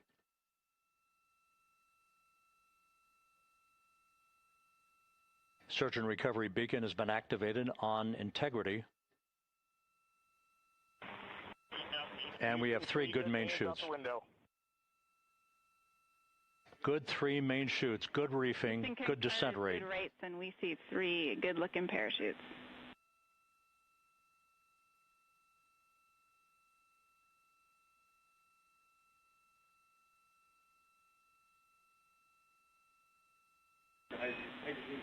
Integrity. Cabin pressure indicates no need for hydrazine checks.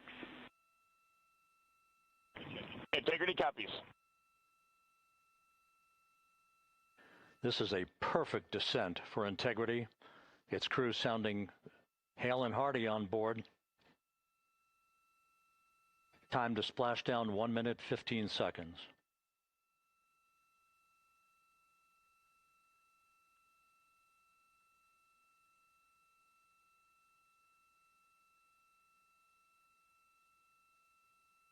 Integrity about to complete a journey spanning 694,481 miles from its launch from the Kennedy Space Center back on April 1st, and a trip around the moon.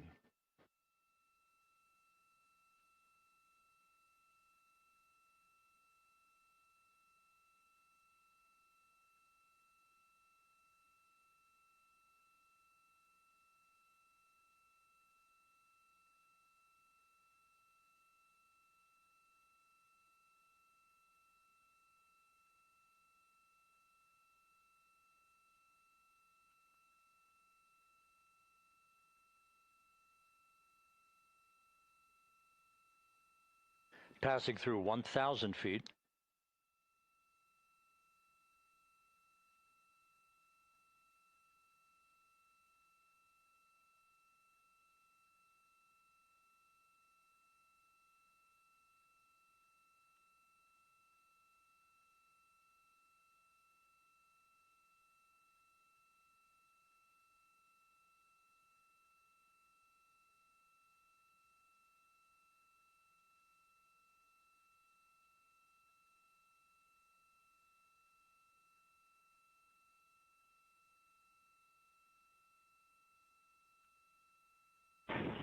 Integrity, splashdown, sending post-landing command now. Splashdown confirmed. Copy splashdown, waiting on VLDR. Splashdown confirmed at 7:07 p.m. Central Time, 5:07 p.m. Pacific Time.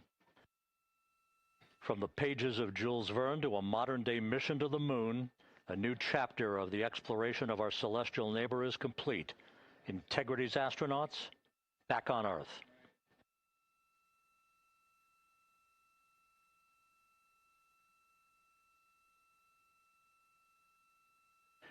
And the landing and support officer reports the vehicle is stable 1. We still will be deploying the crew module uprighting system to maintain that orientation. A perfect bullseye splashdown for Integrity and its 4 astronauts.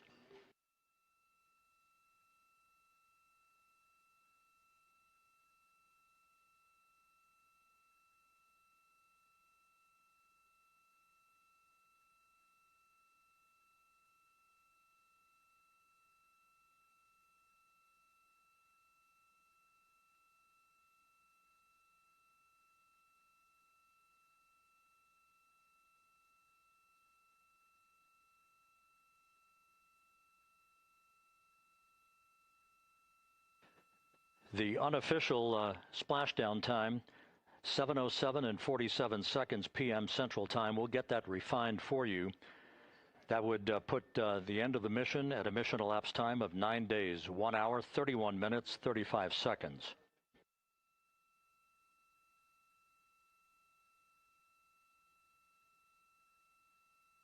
And we're configuring for very low data rate.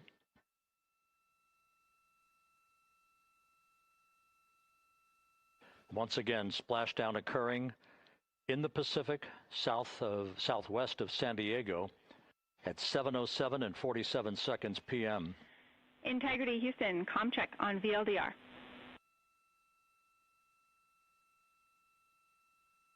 Houston, we have you loud and clear on VLDR. How us? We have you the same. We'll meet you over in post-landing. Perfect communications established. What a journey. We are stable 1, 4 green crew members. Houston copies all. Reed Wiseman reporting 4 green crew members. That is not their complexion. That is the fact that they're in great condition. That's what that means. So stable 1, upright. The crew module uprighting system is being deployed. The 5 airbags being inflated through helium to maintain the upright configuration for the vehicle.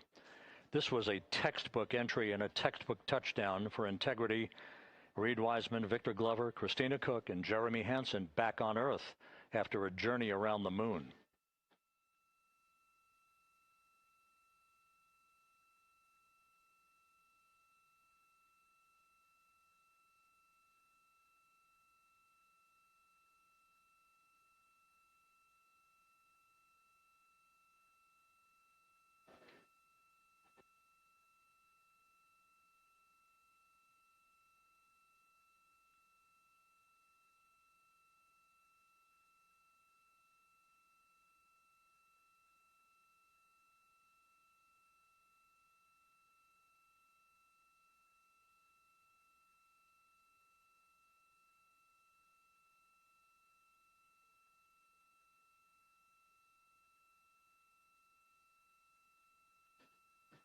We continue to monitor the functioning of the CMOOS system.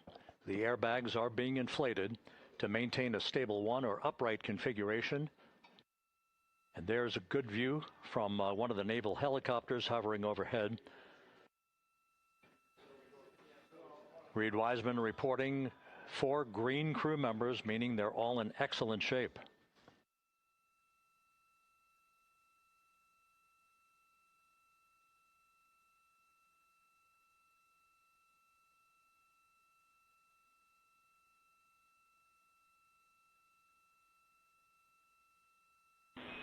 Integrity Houston for SAR beacon and radio.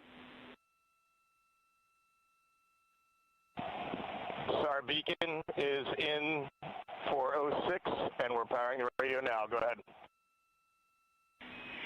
We see the beacon on. However, the recovery team is not seeing the signal. Your SAR radio uses the same antenna, so you may run into trouble with the radio. Okay, copy. And we are also powering up the sat phone now.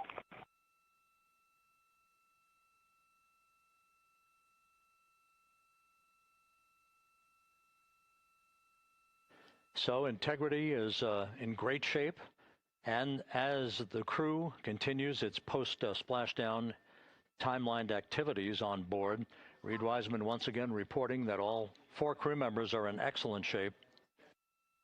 And we have 5 inflated airbags to maintain an upright configuration so that the recovery team can now begin a slow approach to the vehicle. Meanwhile, here in the flight control room, Entry Flight Director Rick Henfling is polling his team of flight controllers for the start of powering down the vehicle after a thorough systems check. We have no toxic gases to be concerned about, so the recovery personnel can approach the vehicle, but not until we have powered down the spacecraft. That's expected to take a few more minutes.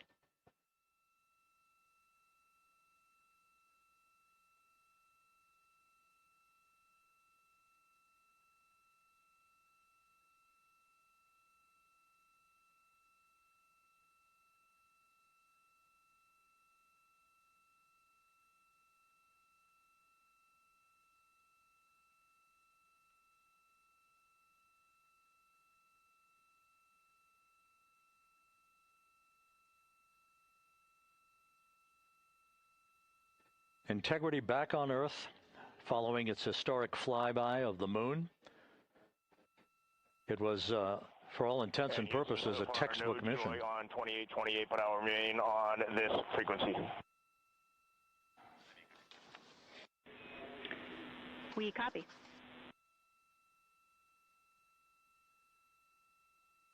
Reed Wiseman indicating some trouble with the SARSAT phone on board, but that's not an issue. What is more important is that the vehicle is solid. No issues as we begin the power down of the vehicle to begin the recovery process.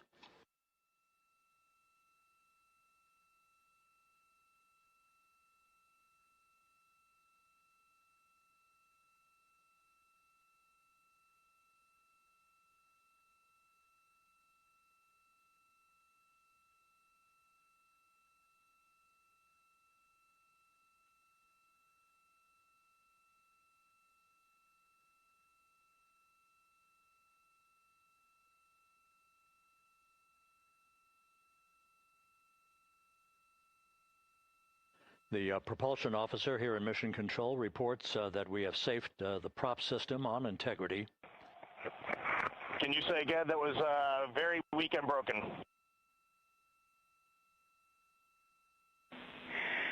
Integrity, Houston did not call.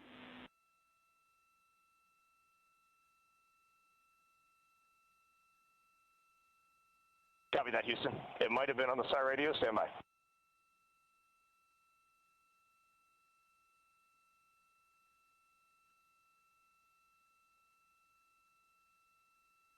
All of the milestones were executed in perfect fashion. Integrity entering the Earth's atmosphere right on time, reaching its peak speed shortly after a blackout period began. We emerged from the blackout period, but the recovery imagery airborne assets were able to pick up Integrity's descent almost immediately through entry interface, tracking the vehicle all the way down. And finally, you saw the sequence of chute deployments. First, the forward bay cover being pulled off the top of the vehicle by a series of 3 parachutes. Then the drogue chutes were deployed, followed by the 3 main chutes that slowed the splashdown velocity of Integrity to just 19 miles an hour.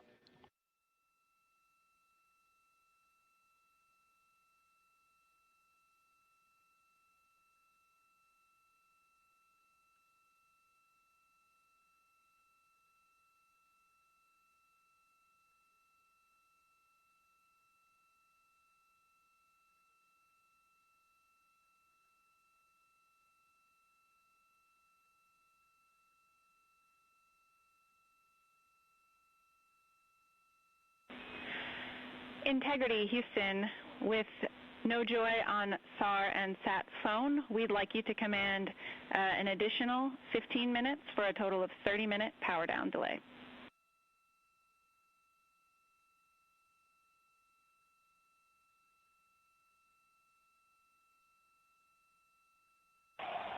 All right, Jackie, we have selected T/D+30.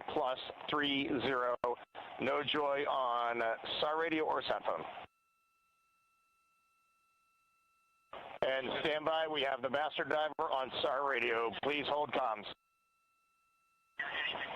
Hey, Lily. Excuse me. Hey, Jackie, we just got the master diver on SAR.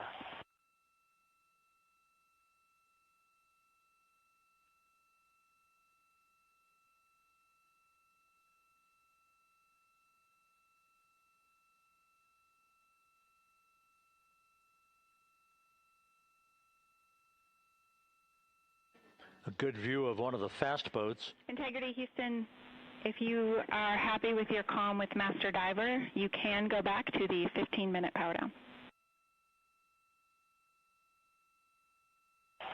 Okay, stand by. Yeah, we'll confirm here in a second.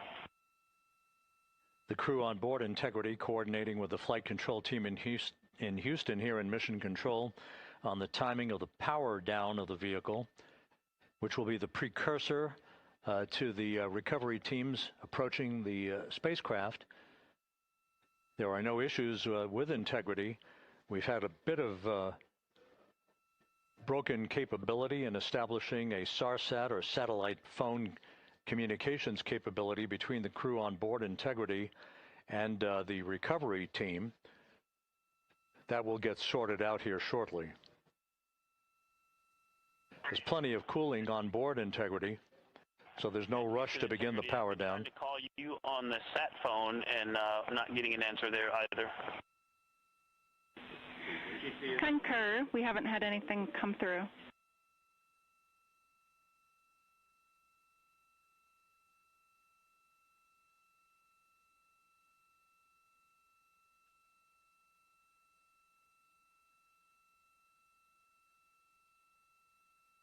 And Houston, if you could relay to recovery that we hear them, but it does not appear as though they are hearing us.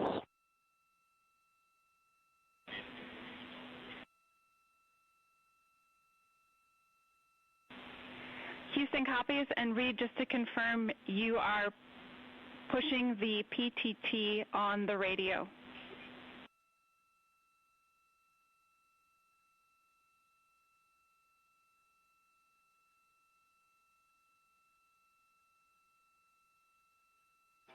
So as we continue to sort out the communications between Integrity and the recovery teams, we are standing by for the initiation of the power down procedures that, as you see, the recovery teams are moving towards the side of the capsule.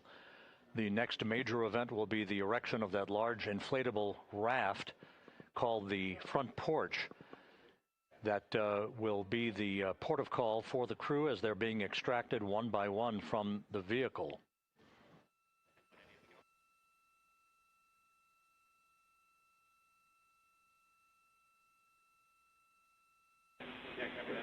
Integrity, Houston, for sat phone, we are going to attempt to call you.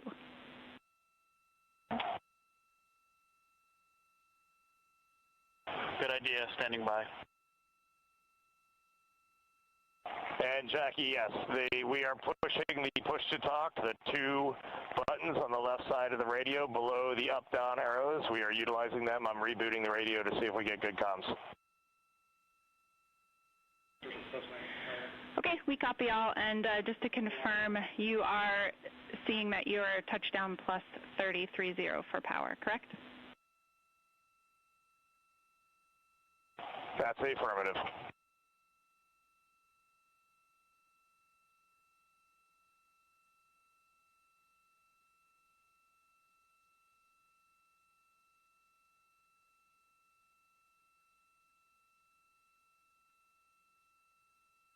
We are trying a backdoor approach to have mission control here call the crew on their satellite phone. This is all part of the coordination for the power down of the vehicle that will initiate the actual recovery operation. The first boats with the Navy divers on board are standing by, waiting to close in on Integrity to begin the process of erecting the large inflatable raft. That's called the front porch. That will be where the astronauts are extracted from so that they can have a few minutes to get their land legs back before they're hoisted aboard the Navy helicopters for the flight back to the deck of the USS John P. Murtha.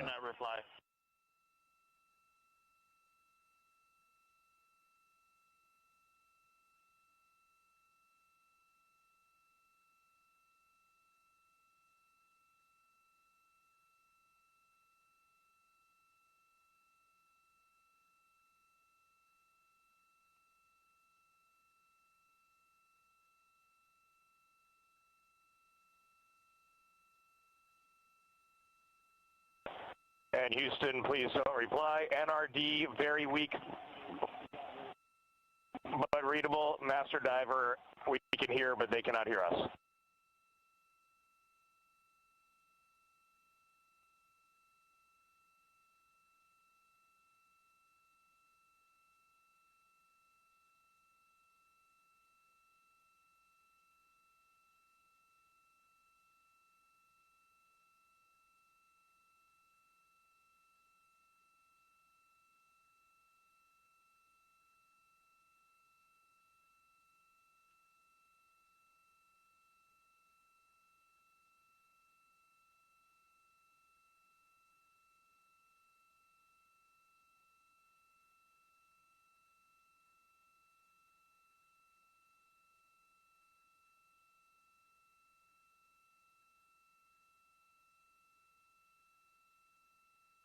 And Houston on OE1, is there any chance to tie us into NRD?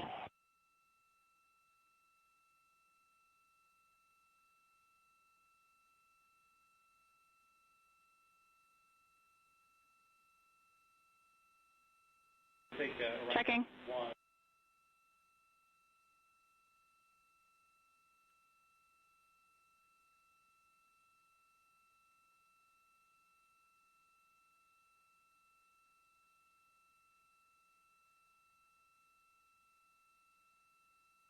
This is Mission Control, Houston. While we stand by for the establishment of communications between Integrity and the recovery team that is basically standing by very close to the spacecraft, we're going to go to the deck of the USS John P. Murtha, where Megan Cruz is standing by with Administrator Jared Isaacman.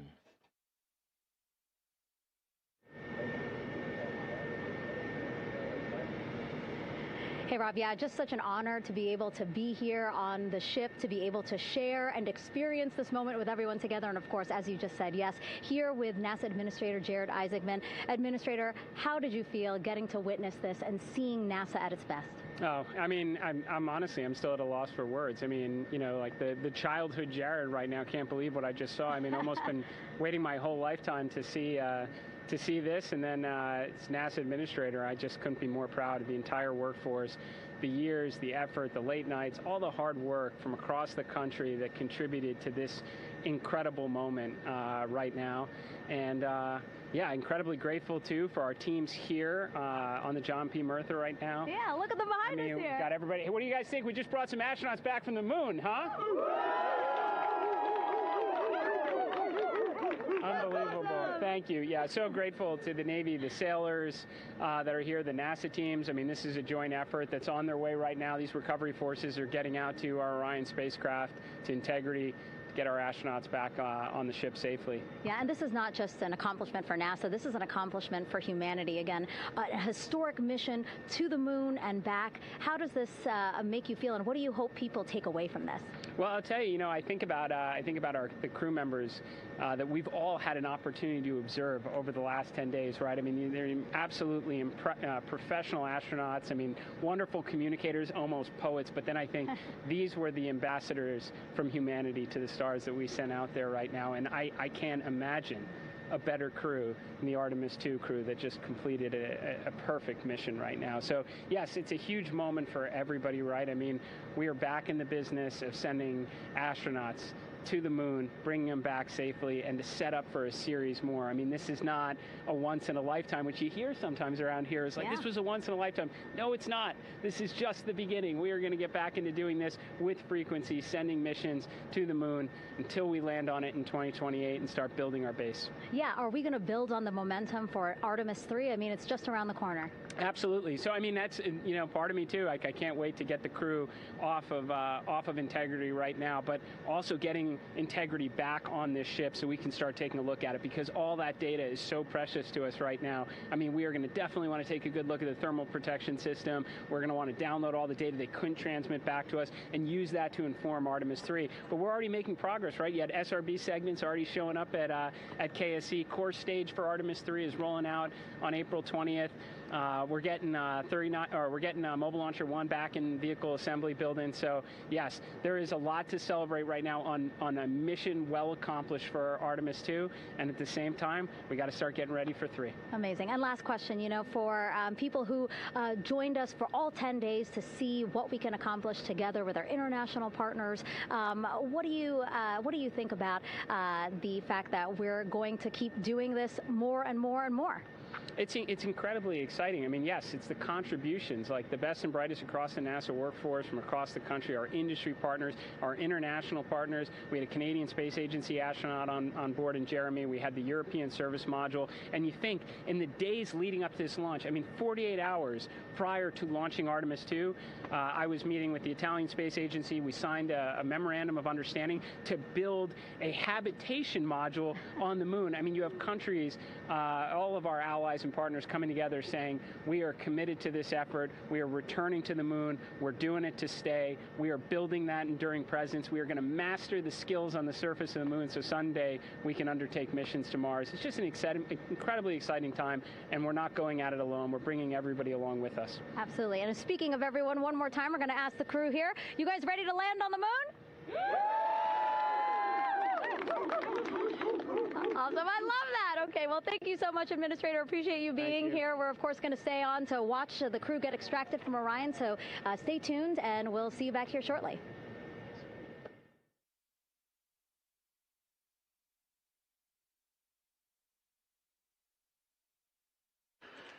Thank you, Megan, and thank you, Administrator Isaacman.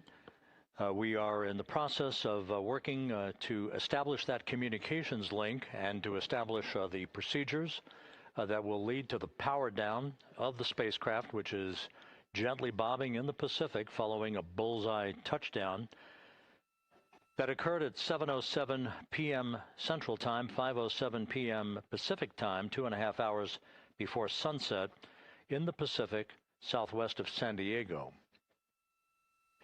We have once again heard from the crew during that interview opportunity with the administrator, and we have 4 healthy crew members on board.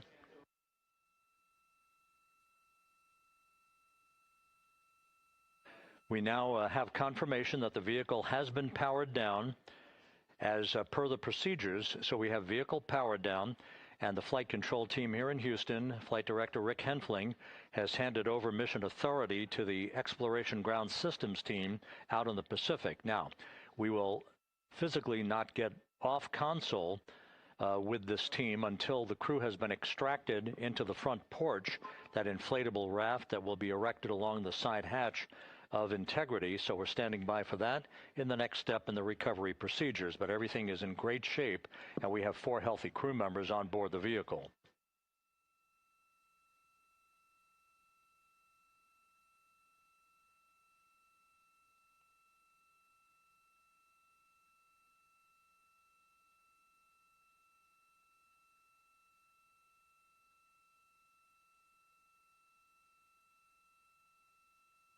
All of the entry events went by the book, no issues, perfect trajectory for Integrity that was culminated with one final raise burn to improve the angle of attack for the vehicle as it entered the Earth's atmosphere. All of that flight dynamics computation worked like a charm.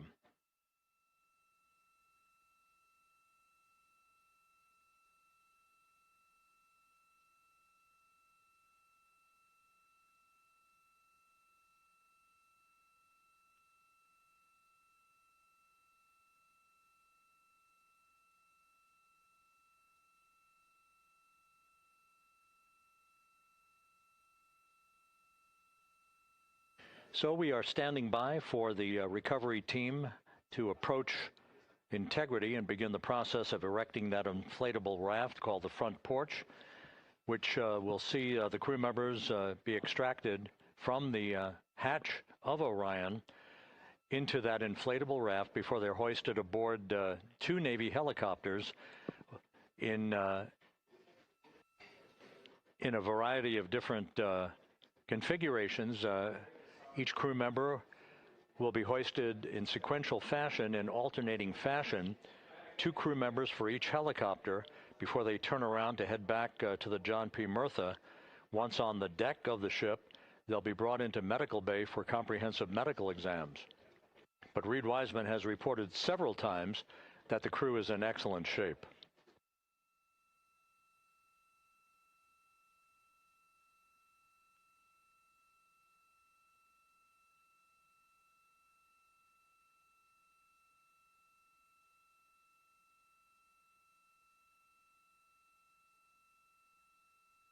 So just to recap, it has been some 26.5 minutes since the splashdown of Integrity in the Pacific. The vehicle is in excellent shape. It performed like a champ all the way down through the Earth's atmosphere. All of the vehicle functions were checked off in excellent trip hammer fashion. The parachutes all deployed as planned. splashdown occurring at 7:07 p.m. Central Time, 5:07 p.m. Pacific Time.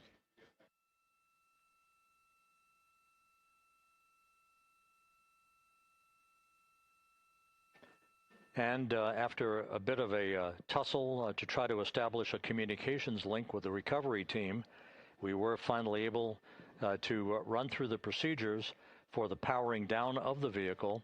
We've handed over mission authority to the Exploration Ground Systems folks out in the Pacific, and the recovery team will be approaching the vehicle shortly to erect the inflatable raft called the front porch before opening the hatch to integrity to bring the crew members onto that raft before they're hoisted onto two Navy helicopters, two crew members for each helicopter, before they're flown back to the deck of the USS John P. Murtha.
This is Mission Control Houston. After talking to the flight dynamics folks, we have a bit of a refinement on the splashdown time for you. Their computation shows a splashdown time of 7:07 and 27 seconds p.m. Central Time, 7:07 and 27 seconds p.m. Central Time.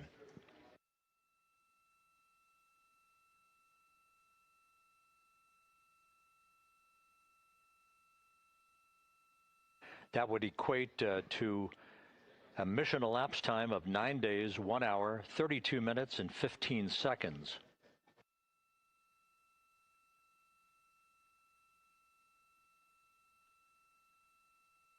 Once again, from Flight Dynamics, a splashdown time of 7:07 and 27 seconds p.m. Central Time.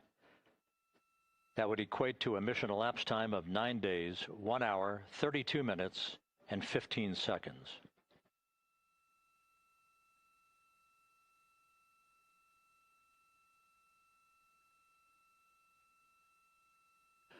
Reports from the Pacific indicate that the recovery team, in communications with the crew aboard Integrity, that the crew remains in excellent shape as they await the approach of the team for a final hazard gas evaluation before they move to the side of the vehicle to erect the inflatable life raft called the front porch.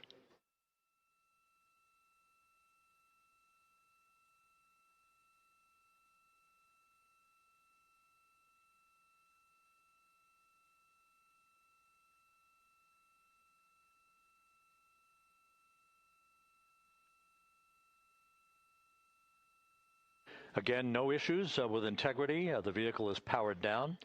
All of its systems are now safed.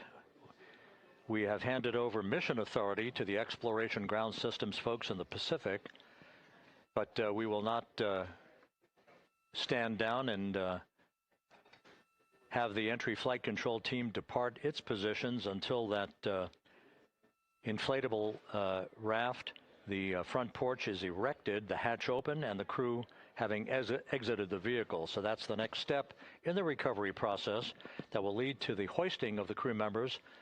For 2 crew members for each helicopter, they'll be hoisted to a pair of Navy helicopters that will then fly a short distance back to the USS John P. Murtha.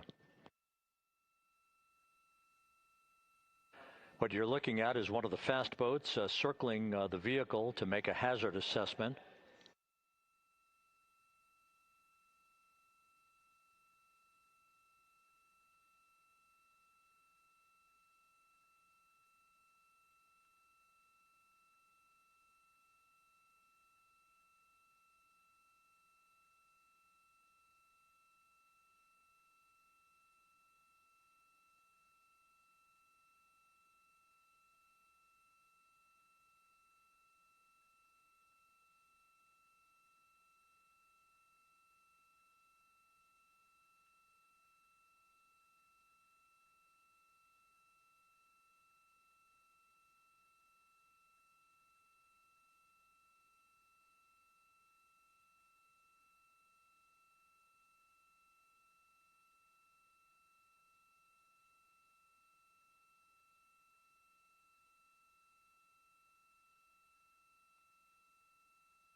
This is Mission Control Houston. Once again, you're watching the initiation of the recovery of the Artemis crew aboard Integrity.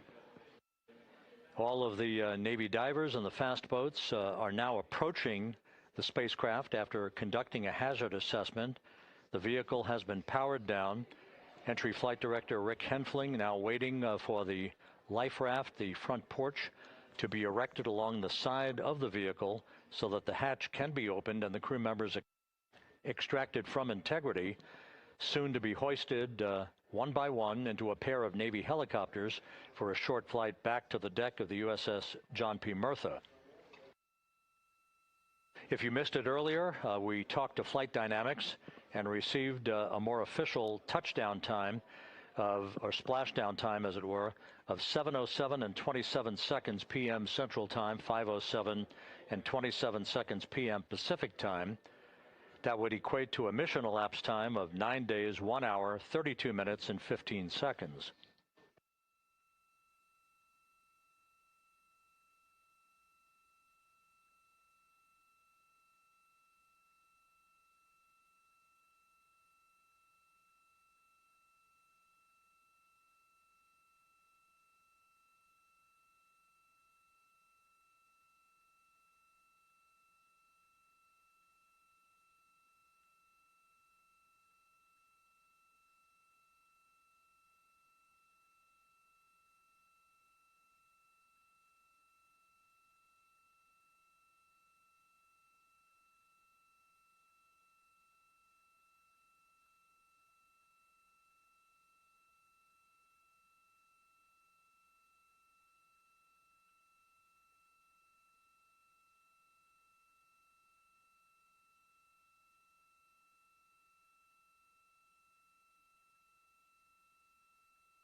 Continuing to get excellent views from the imagery assets out at sea in the Pacific of Integrity. We continue to get good reports from the landing and support officer, who's in contact with the recovery team, that the crew is in excellent shape, no issues. They're just currently biding their time, waiting for the front porch to be erected. We have no hazardous hazard gases and no hazardous situation with the vehicle. It performed perfectly all the way down from entry interface to its splashdown in the Pacific at 7:07 and 27 seconds p.m. Central Time. And as you can see, the first phalanx of recovery personnel now pulling up alongside of Integrity.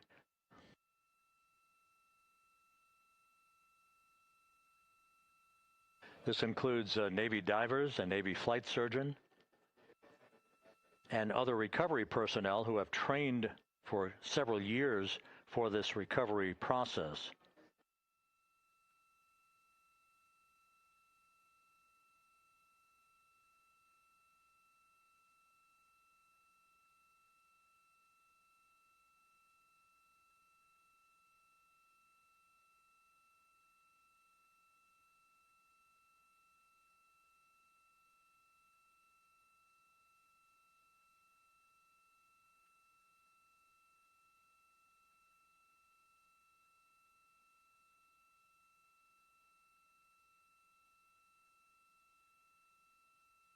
At this hour, some 41 minutes following splashdown, The vehicle has been powered down. There's no hazardous gas emanating from the vehicle. That's why the first team of recovery personnel has been able to pull alongside Integrity. And the reports continue to come in that the 4 astronauts are in excellent shape.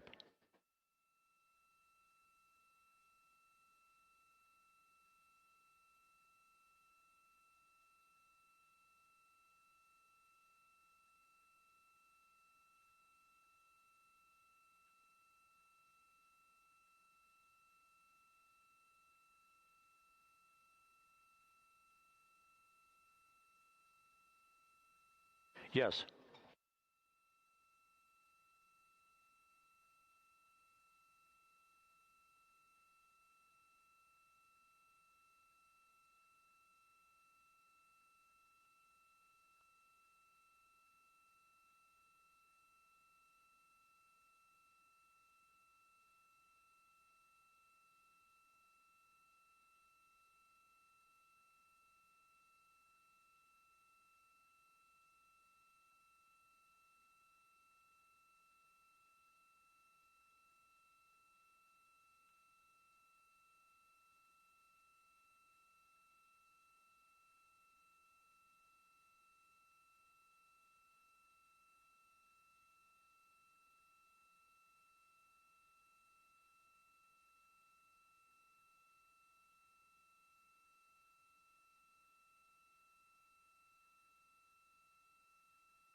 This is Mission Control Houston, continuing to watch the initiation of the recovery of Integrity's astronauts. One by one, they'll be brought out of the spacecraft onto a large inflatable raft just a short time from now. In the meantime, we can go back to the USS John P. Murtha, where my colleague Megan Cruz is standing by to provide her situation report. Megan, can you hear us?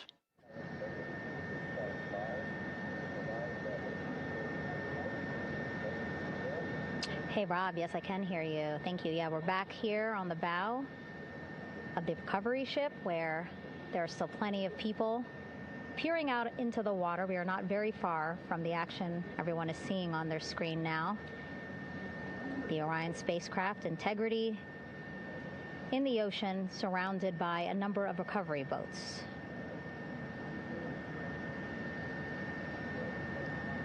As Rob has been saying, in those recovery boats, NASA and Navy personnel specifically trained to get the astronauts out of Orion.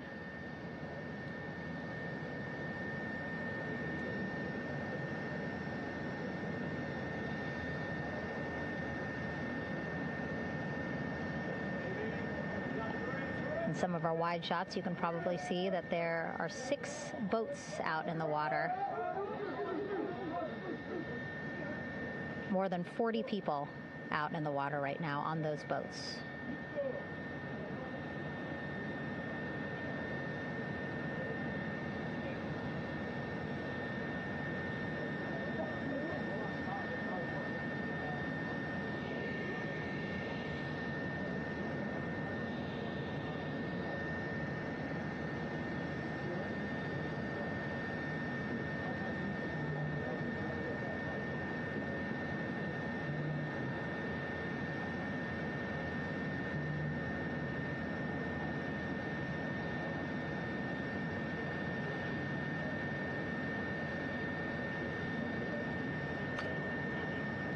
First order of business is to set up the front porch and the stabilization collar.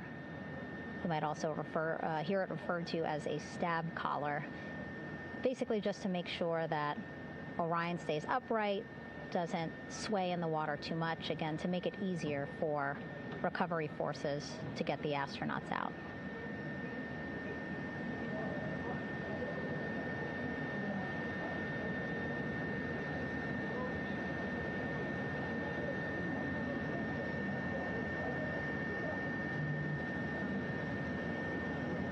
Again, we splashed down in the Pacific Ocean just after 5 p.m. Pacific time here.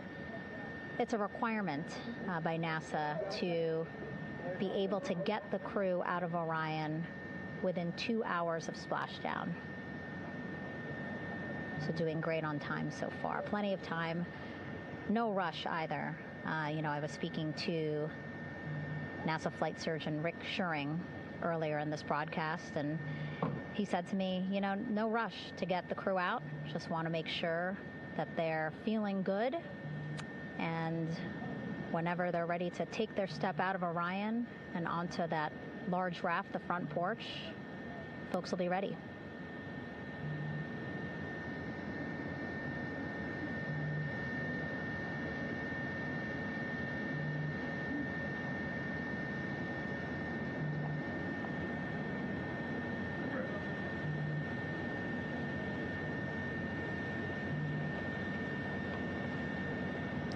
And as there are mission audio loops in Mission Control in Houston, there is a mission audio loop here on the ship, and it was just reported out that the side hatch is open. Side hatch of Integrity is open. You're getting these beautiful shots from our aerial assets. The ship itself, where I'm on, just 3,000 yards away. Again, plenty of people on the boat here, glued to the side closest to where they can see all this action. And again, with just 3,000 yards separating us, great views from the bow here.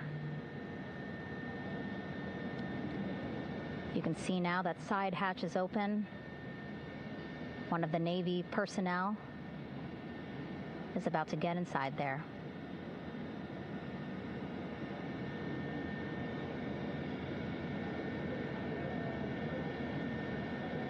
In they go.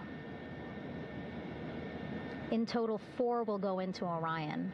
So it'll be a little bit of a tight squeeze, but the goal is to have a recovery personnel with each astronaut assessing them.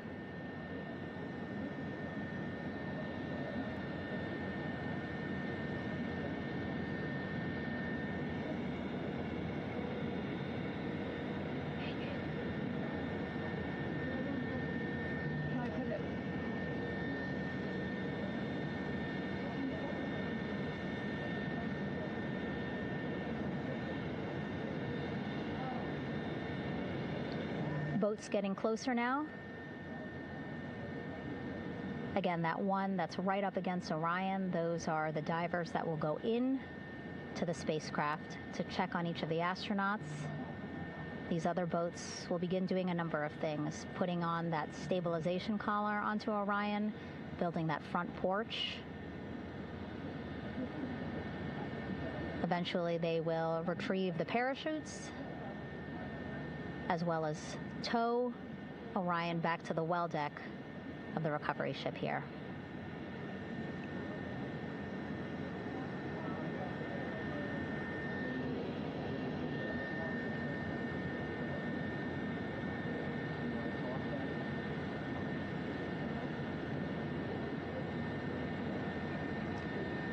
And so as we wait for the Navy and NASA personnel to get their assessment of the crew inside of Orion, why don't we toss it back to Rob for an update? Yeah, thank you, Megan. Here in Mission Control, Flight Director Rick Henfling and the entry team of flight controllers still on duty. The vehicle has been powered down for some time now. There are no hazardous gases emanating from Integrity. That, of course, allowed the recovery personnel to approach the vehicle and then open the hatch to begin the initial medical assessment of the crew, as you just indicated. Now we're standing by for the erection of that inflatable raft, the front porch, alongside of the vehicle that will enable the crew to be extracted one by one onto the raft, have a moment or two to get their land legs back before they're hoisted into 2 hovering Navy helicopters, 2 crew members for each helicopter, for a short flight back to the deck of the USS John P. Murtha.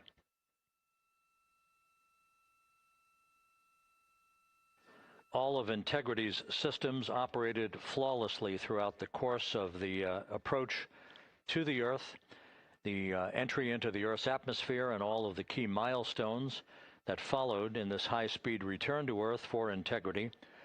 A mission that spanned more than 694,000 miles from the vehicle's launch from the Kennedy Space Center atop the Space Launch System back on April 1st.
As we mentioned at the top of the broadcast, the last time that the Apollo program saw a splashdown in the Pacific was Apollo 17 back on December 19th, 1972. So for the first time in 53 and a half years, we have reenacted that with the arrival of Integrity's astronauts as they flew around the moon in that historic lunar flyby that began with a trans-lunar injection burn that took them out of Earth orbit following 24 hours of a high Earth orbit trajectory. The high Earth orbit trajectory enabled flight controllers here to have a full 24 hours to evaluate the systems on Integrity and the condition of the crew before they would commit to flying to the moon.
With the side hatch of Orion having been opened to set the stage for the erection of the inflatable life raft, known as the front porch, to be erected alongside the spacecraft for the extraction of the crew.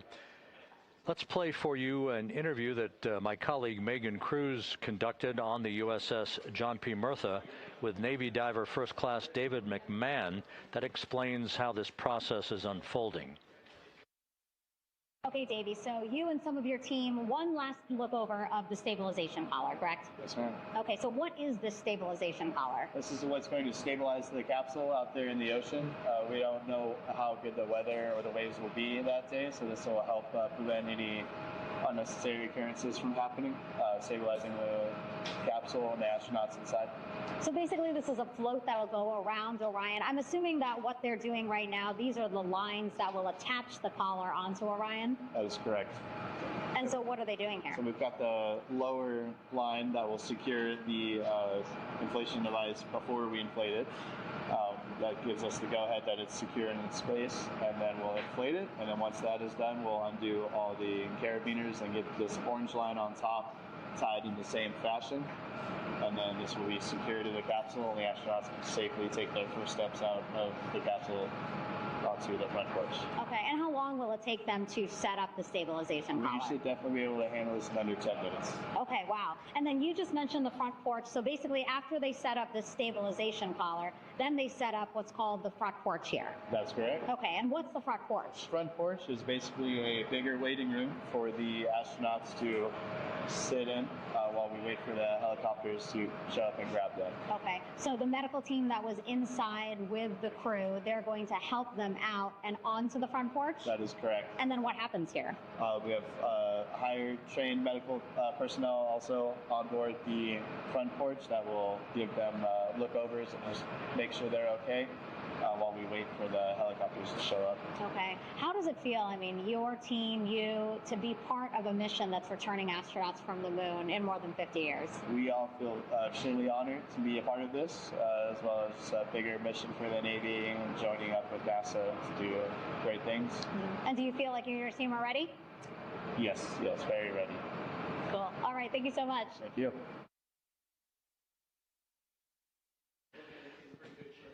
Once again, the recovery operations are continuing out in the Pacific. We shortly should see that life raft, the front porch, erected alongside the side hatch of the vehicle.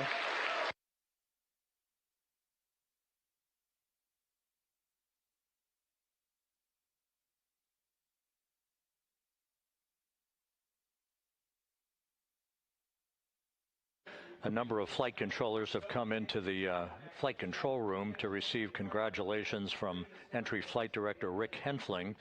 But we're going to stick with our operations out in the Pacific as we await the extraction of the 4 crew members who are reported to be in excellent condition.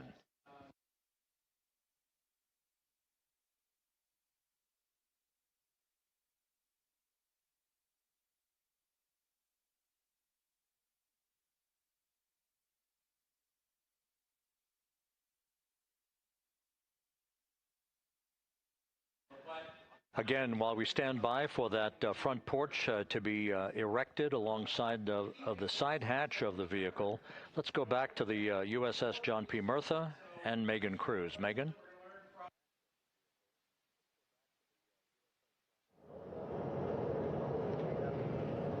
Hey, Rob.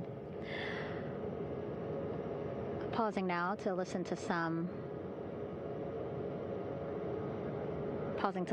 internal audio loops. Again, the operations team here on the ship communicating with everyone out on the water. It seems like currents are hindering them a little bit from unfurling and inflating the stabilization collar as well as the front porch. But again, the requirement to get the crew out within 2 hours of splashdown, plenty of time. So no concerns just yet. But as calm as the water looks, yeah, it looks like it's hindering the teams just a tad.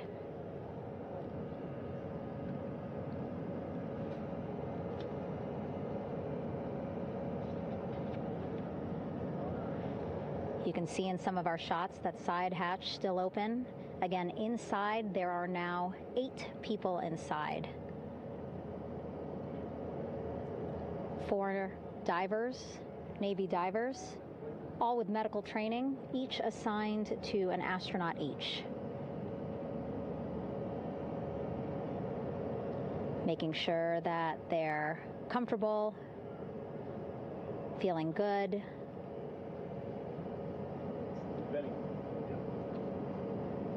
As you've heard us say in the broadcast, you know, they expect a little bit of discomfort. Again, these astronauts just traveled back to Earth at 25,000 miles an hour, a nearly 695,000-mile journey around the moon. If you think you get car sick.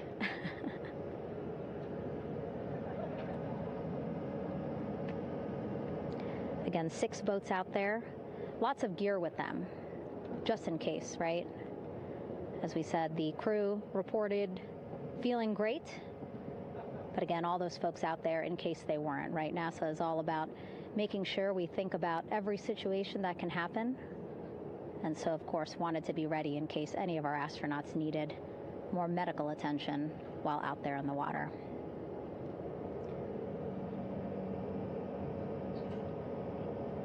You see now teams, again, trying to set up the stabilization collar and front porch for the crew to get out of Orion. They need both, right? The stabilization collar will keep Orion from swaying as you see it is doing now.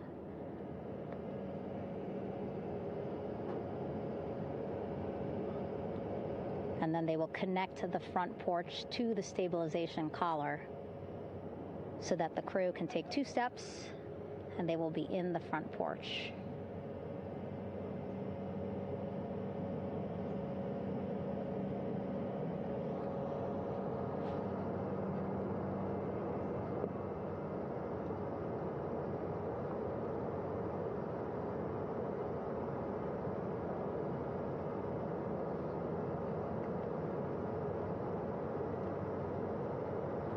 Not a lot of chatter on the mission audio loops. That's a good thing. Again, things proceeding pretty nominally, even if they're fighting some currents out there on the Pacific Ocean.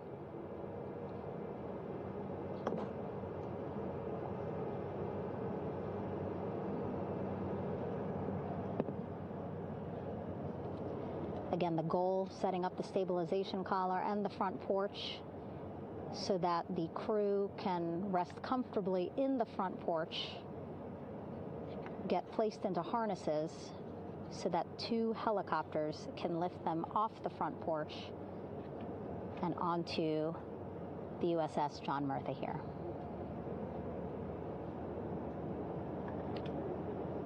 The helicopters are going to take turns picking up an astronaut. So again, Helo 1 and Helo 2.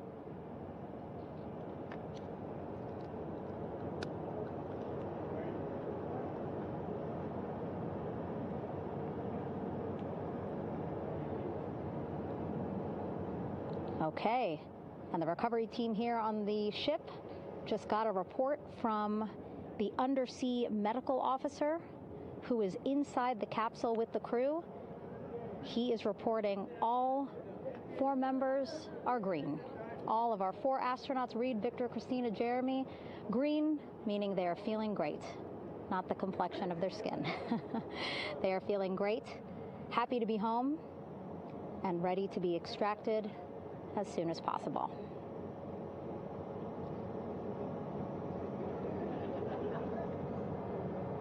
And so, as I was saying, we have 2 helicopters circling the activity you're seeing on the water right now. Each will take turns picking up an astronaut. So Helo 1 will come on in, hover above the front porch, about 40 feet above the front porch. A Navy recovery specialist will be hoisted down into the front porch. The restricted maneuvering doctrine is in effect. Will connect to the first astronaut, which we're expecting to be Christina. And then Helo 2 comes around, picks up Jeremy, while Helo 1 stays above head, and then Helo 1 will come back in for another astronaut, and then Helo 2 for the last astronaut, and then back to the flight deck here on the recovery ship.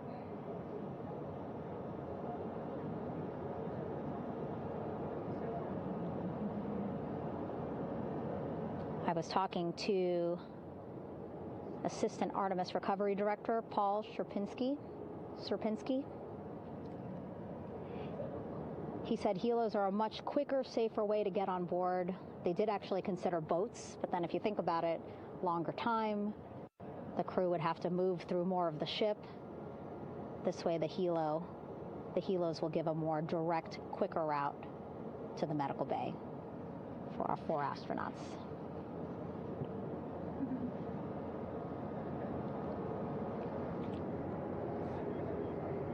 Beautiful shots from our aerial and imagery teams.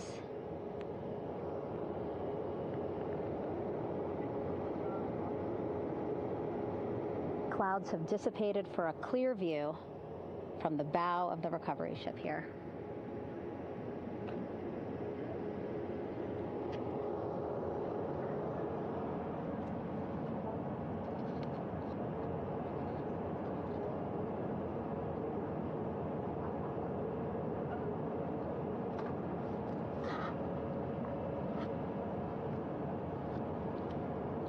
You can still see divers in the water there. Encircling Orion, that is that stabilization collar we've been telling you about.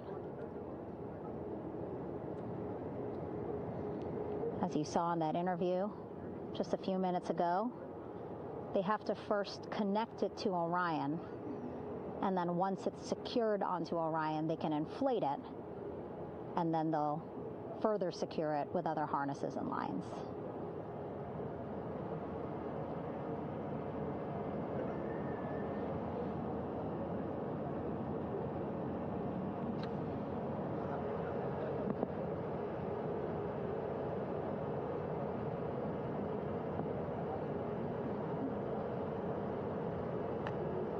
About an hour and 10 minutes since splashdown in the Pacific Ocean here.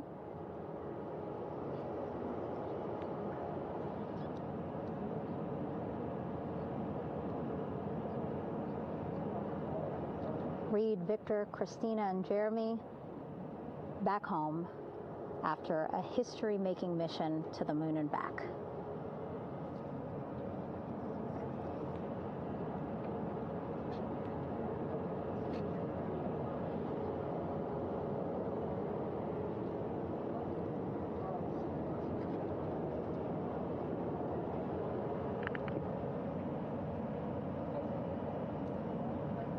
If you missed what we said just a couple of minutes ago, the undersea medical officer inside with the crew in Orion reporting all 4 crew members feeling great.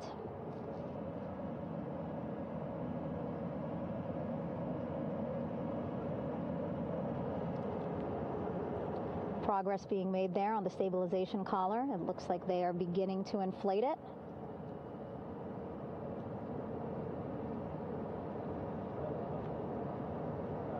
And it looks like they're starting to unfold the front porch in order to get that into the water here shortly and inflate that as well.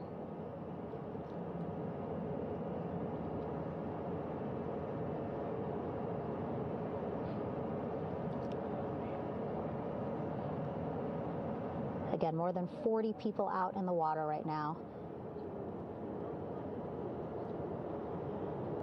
And those Navy and NASA personnel have been in the water for now about 4 hours.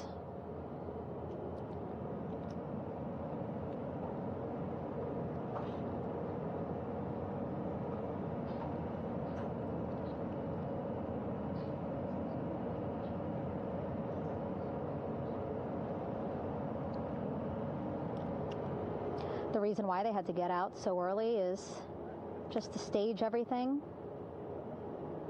And actually here on the ship, when there are flight operations happening, you can't have anything else, right? Just because the flight deck can be a dangerous place, so they just want to focus on planes coming and going from the ship, so that's why they wanted to get the boats in the water to make sure that they have all the time they needed for the flight ops.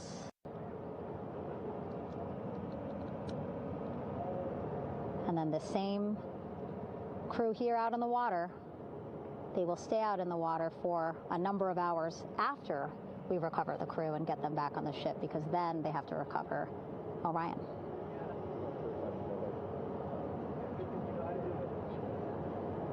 All right, that stabilization collar looking good around Orion. We're now seeing some recovery personnel getting on to that collar. Again, they need to further attach it to Orion to make sure that it can really prop up the spacecraft. It's basically lifting it up off of the water just a tad. Again, so it's not so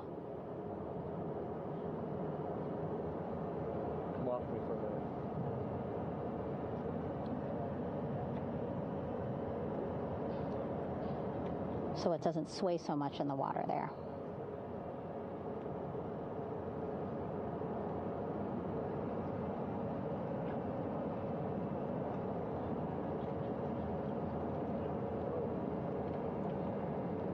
And now that front porch looks like it's nearly fully inflated as well. You can see a much larger surface area.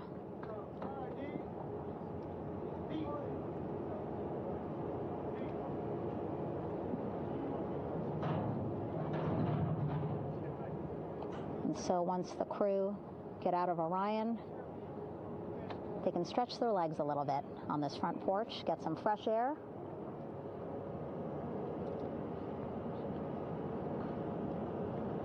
And enjoy this beautiful day here on their home planet.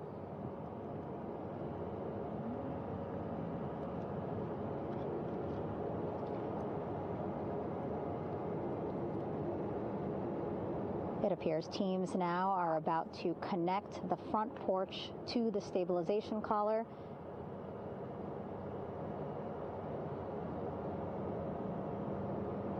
And at that point, when both are secure, we should soon see astronauts come out of Orion.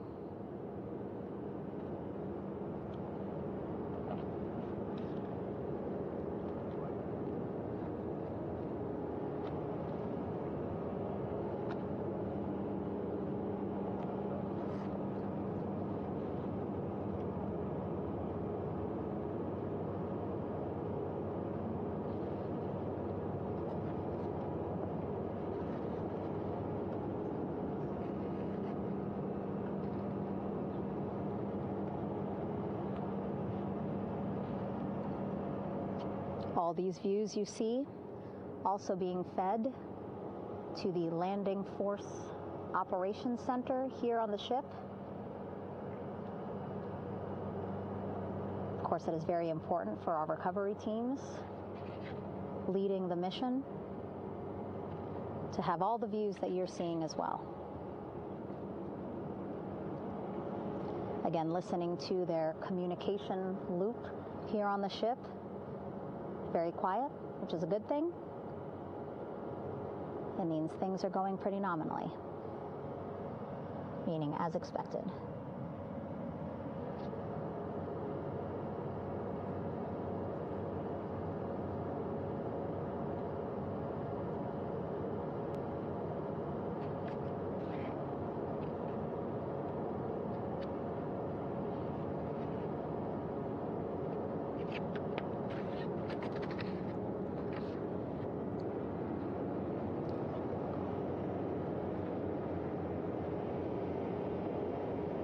Again, all this activity happening just 3,000 yards away from the ship. So that means this will be a very quick flight back on the helicopters for the crew. 2-3 minutes, and then they'll be back here on the ship. I know.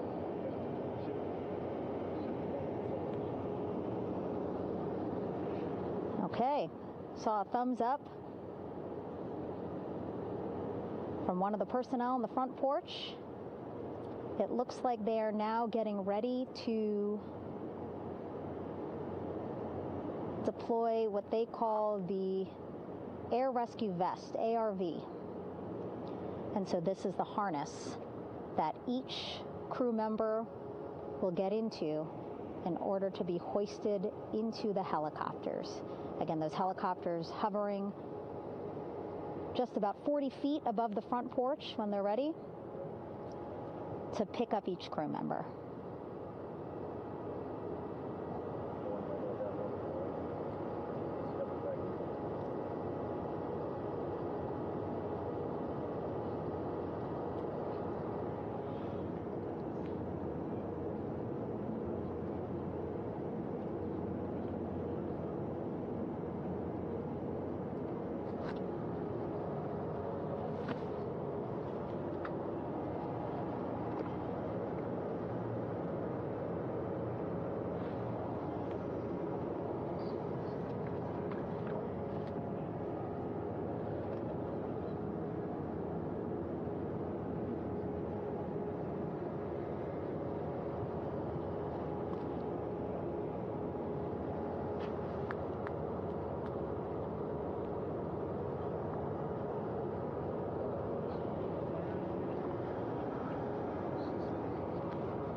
This is Mission Control Houston.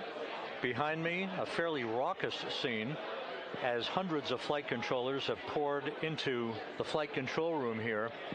This is reminiscent of the scene after the final shuttle mission of STS-135, although that was the end of a program. This is only the beginning of a program with the textbook splashdown of Integrity and its 4 astronauts. We're standing by for the crew to be extracted from the spacecraft.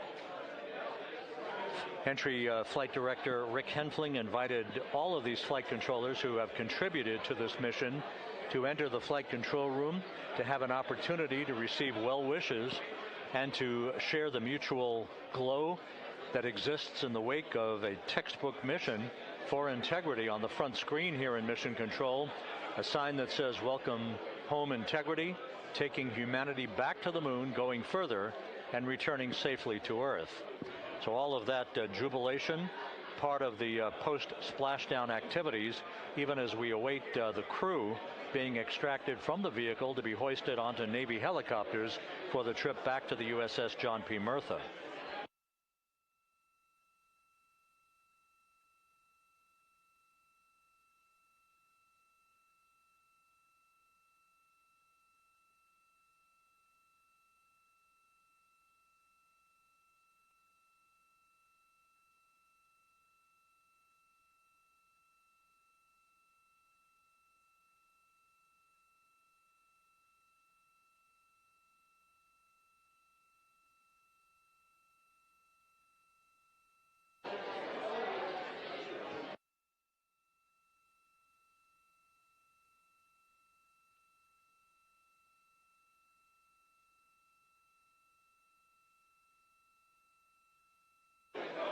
Once again here in Mission Control, this view of the Artemis Flight Control Room, known as the White Flight Control Room. This is the old shuttle flight control room, and now is the home of Artemis missions to the moon and beyond.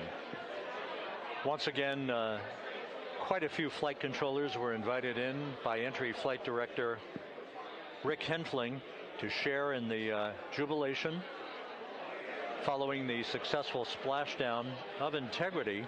That splashdown occurring an hour and 22 minutes ago, as we stand by for the completion of the extraction of the crew and ultimately their hoisting onto Navy helicopters for a short flight back to the USS John P. Murtha. Splashdown occurred at 7:07 and 27 seconds p.m. Central Time.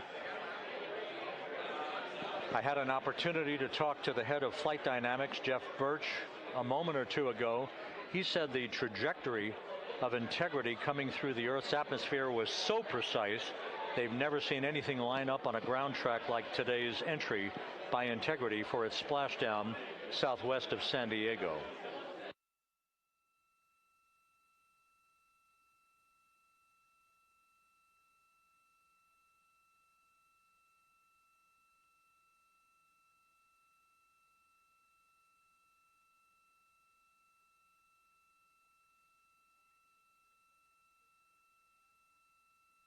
And the initial, you can hear it.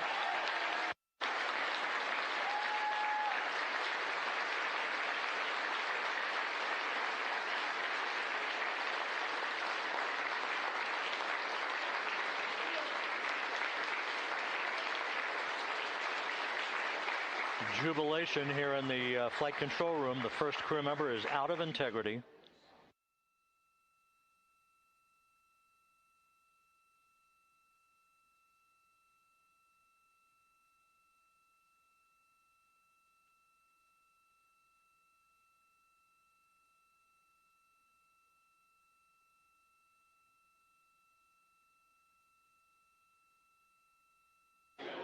We are expecting the other crew members momentarily to be extracted.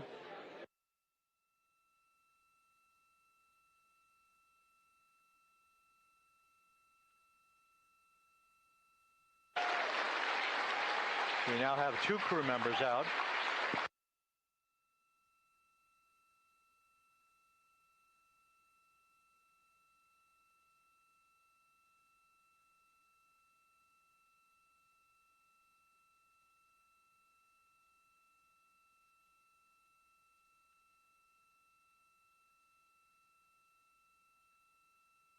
Two crew members out, 2 to go.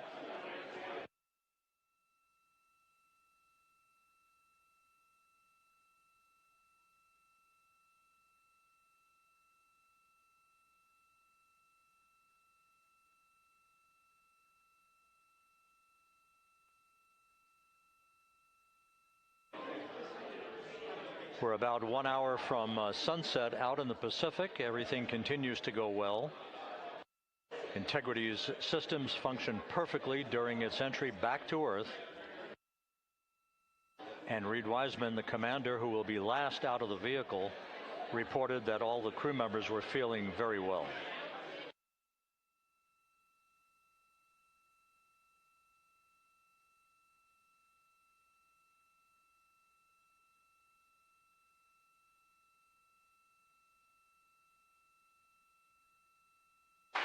Crew member number 3 now out.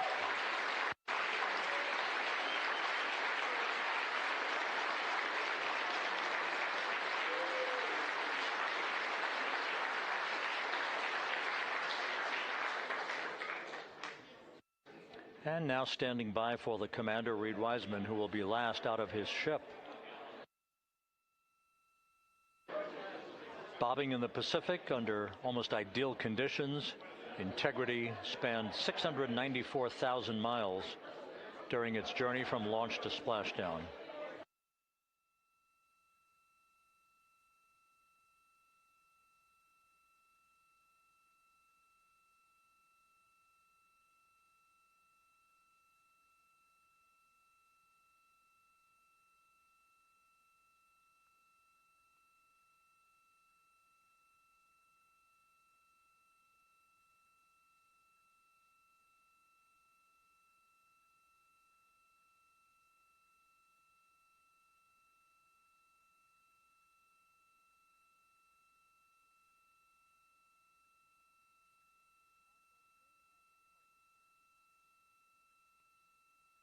And we now have Reed Wiseman out of the vehicle, all 4 crew members now out of Integrity.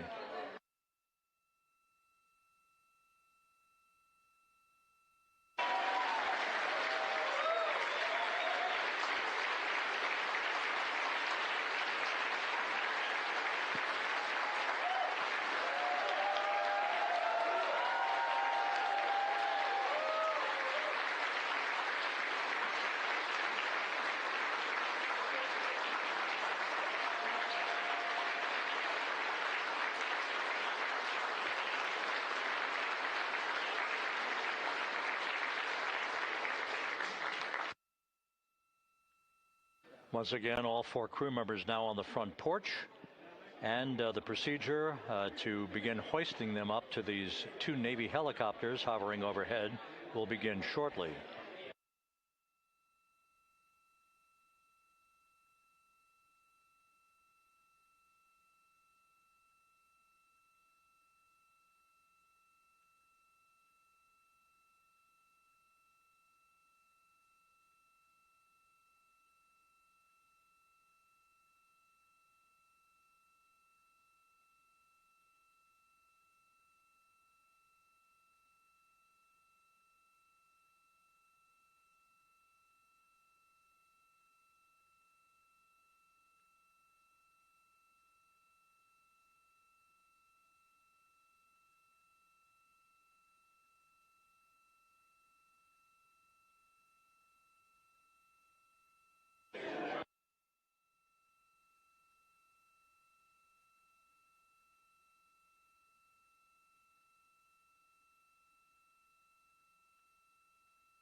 This is Mission Control Houston.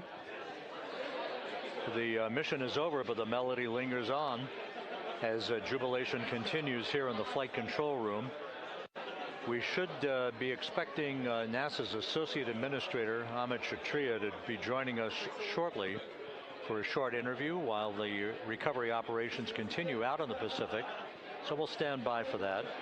And then we'll turn it back over to Megan Cruz aboard the USS John P. Murtha.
This is Mission Control Houston here in the Artemis flight control room. A number of flight controllers basking in the glory of the successful end of this mission that carried 4 astronauts around the moon on a lunar flyby, and the first test flight of Orion with crew members on board. Splashdown occurring an hour and 32 minutes ago after a flawless descent back into the Earth's atmosphere for the vehicle. Its 4 crew members in good shape, simply enjoying their time right now on the front porch, as it were, the inflatable raft alongside of their Integrity spacecraft. We're expecting Amit Kshatriya, the NASA Associate Administrator, to join us here momentarily for a brief interview before we turn it back over to Megan Cruz aboard the USS John P. Murtha, the recovery ship.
This is Mission Control Houston.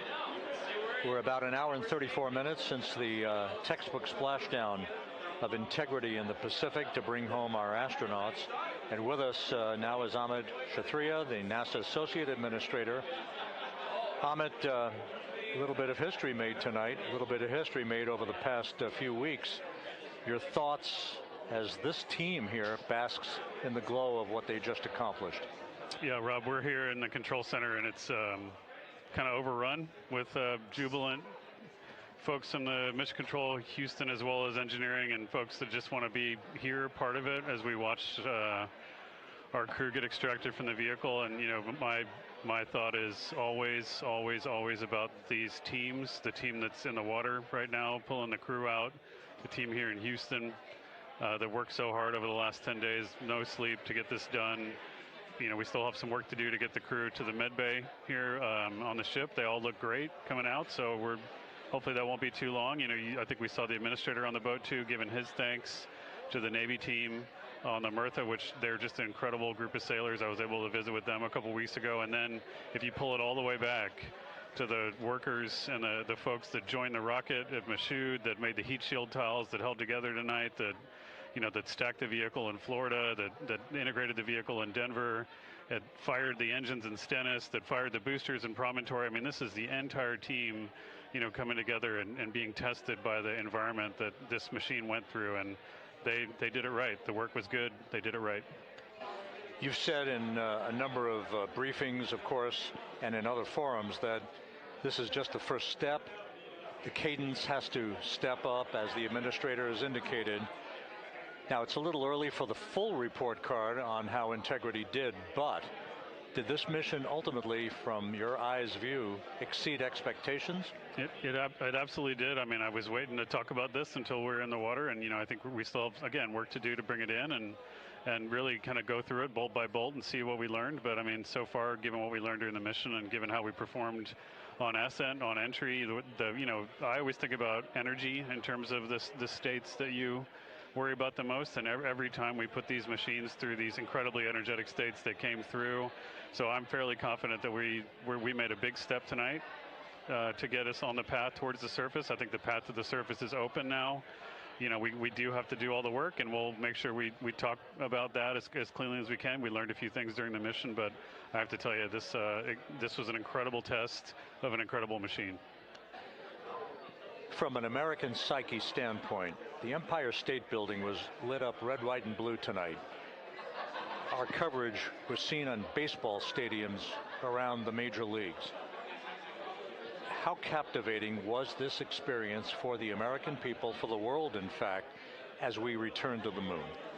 I have not been able to watch a lot of the coverage as we've progressed through the mission. I will tell you, just from my witness in Florida before launch, and then seeing the people's faces here, and then reading where I can about how things are going. I think this has been a gift to the world from NASA. NASA has given the world a gift, proving to folks all over the place, especially young people, and that to me is what this is really about. Young people, when they see what we can do when we work together, when we have teams that collaborate, that it doesn't matter how hard the problems are, we can solve them. I'm hopeful that Artemis II, as folks witness what we were able to do with this incredible crew, this incredible team that we've birthed into the world, scientists and engineers and artists that have been inspired by this.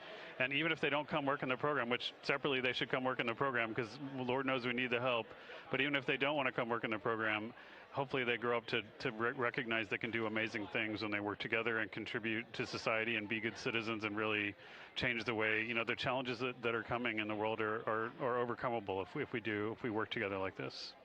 And one final question. Flying to the moon, we did it. We've done it again this past week and a half or so.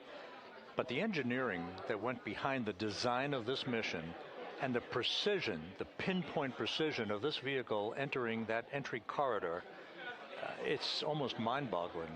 Yeah, it is incredible when you think about the energies involved and the uncertainties involved. That when we inserted the vehicle into orbit, it was 99.2% down the middle. When we dropped the vehicle right on top of the fleet here, our guys knew exactly where to go, but the guidance was perfect. You know, it's interesting. I've got this question a lot over the last few weeks about, you know, we did this before 53 years ago, and you know that. I think, I mean, it is a reasonable thing to contemplate, like what's gone on since then. And what I'd tell you is, you know, when we did Apollo, which again, the more we learn about what they did, the more magical it seems what they were able to accomplish given the technology and the learnings that they had. But when we did Apollo, the architects of Apollo, you know, Gilbert, Seaman, von Braun, Mueller, what they really wanted to do, you know, as they were contemplating what it meant to expand our range of action to the lunar surface, what they wanted to do was learn how to live and work in space for a long time. They wanted to do that first before they were confident they could expand their range of action to the moon. Now, of course, the politics of the time and the mission at the time was different, and so they had to go straight to the moon and bring people home. And then after that, the program kind of lost its momentum. But you know, after that, NASA kept moving along those paths, right? So we recognized during Apollo that reusability was going to be important. We spent a lot of money on those machines, and you know, we spent a lot of money on these machines here, even though, but we recognized that reusability was important, which is why we built a winged space plane called Space Shuttle, and then we used that reusable machine to build a space station. And we learned for 25 years how to live and work in space, and have been able to develop technologies that can enable exploration. So really, what I think is now, 53 years later, we're at the point where the architects of Apollo would have been pleased that we're now ready to actually go back to the moon and go back to stay, because we've learned all the things we needed to learn. There's a lot of people pleased here tonight, and we really thank you for joining us, Amit. Amit Kshatriya, NASA's Associate Administrator, as we begin to hoist the crew onto the helicopters to head back to the recovery ship. Thank you very much. Thank you, congratulations, Amit.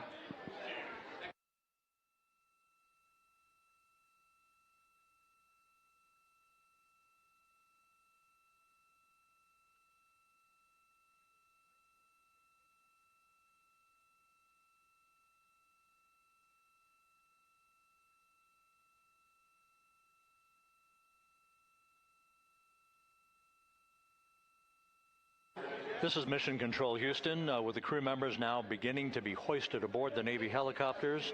Let's go to Megan Cruz aboard the USS John P. Murtha, who will take it from here.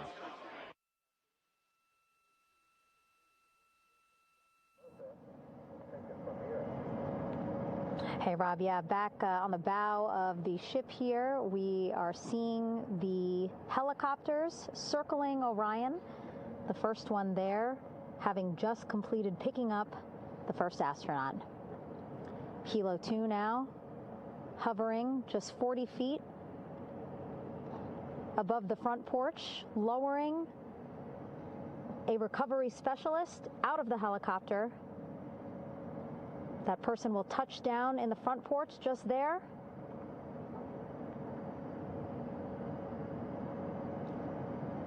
The crew members already outfitted with a harness that will allow them to quickly attach to the hoisting device.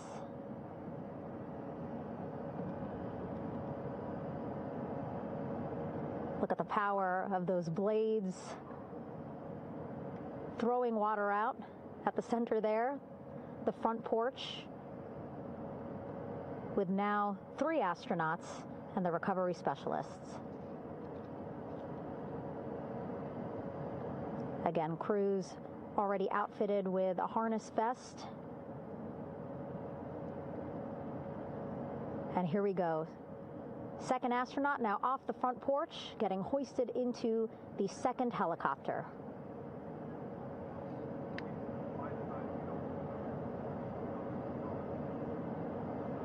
That helicopter will now hover just a distance away to give room for the first helicopter to come back and pick up the third astronaut.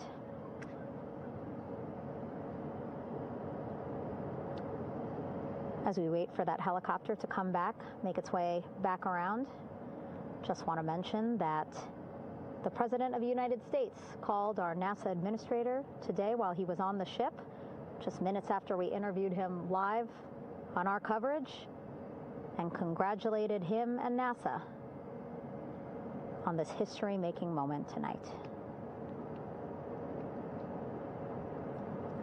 Helicopter 1 again hovering 40 feet over the front porch. We will soon see another recovery specialist getting lowered onto the front porch.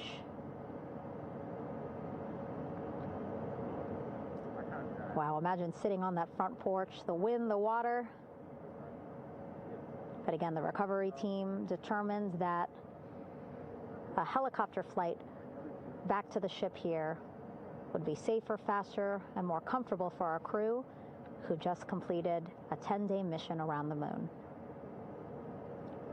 Third astronaut in the air, getting hoisted quickly back into the first helicopter now.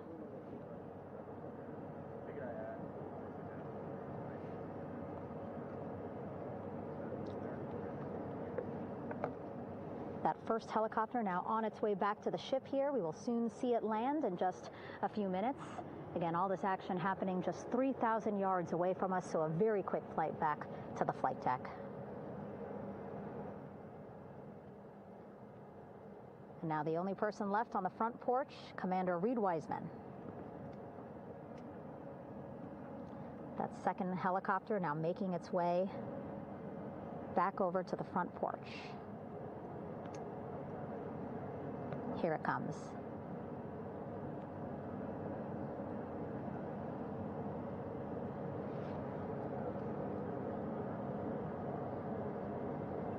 Making its final approach here.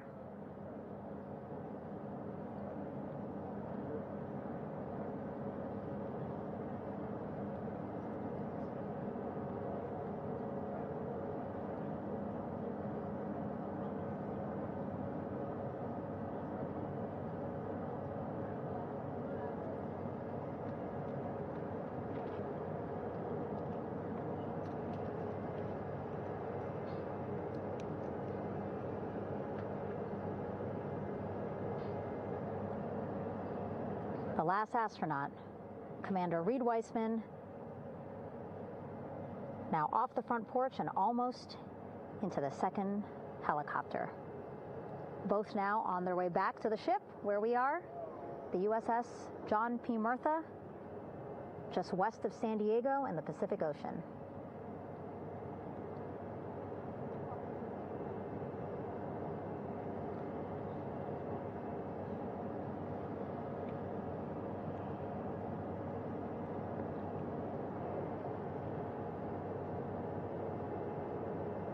Exciting to see our 4 crew members minutes away from landing on the flight deck here on the recovery ship. 550 people on this ship, excited, ready, anxious, looking forward to welcoming this crew aboard.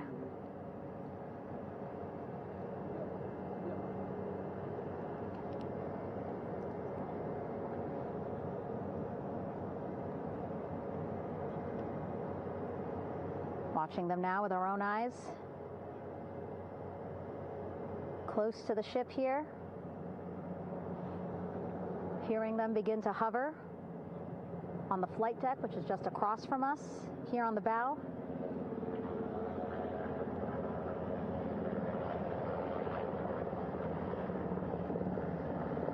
The first helicopter coming in.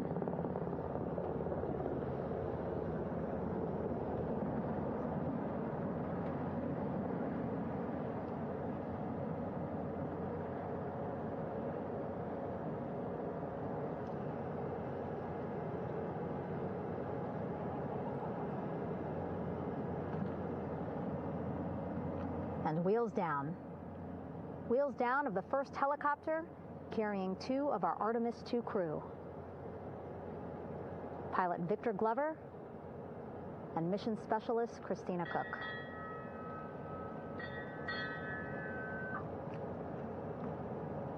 Kilo 1 on deck reported on the recovery loop. Again, the mission audio loops that the recovery team are using here to communicate with one another. And an announcement just made on the ship, integrity incoming. 2 more helicopters on their way to the flight deck, one carrying the crew, the other, one of our imagery helicopters. Again, kudos to our imagery and aerial teams for giving us these beautiful views of history in the making. Set amid a gorgeous, soon-to-be sunset here in the Pacific Ocean.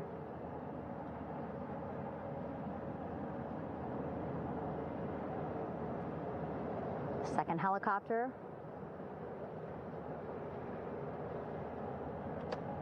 making its approach of the flight deck.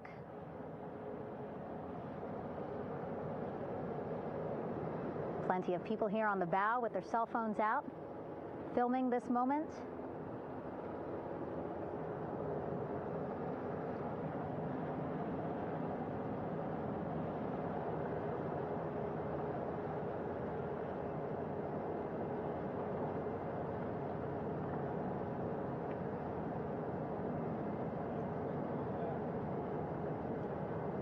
Some impressive flying here by the Navy,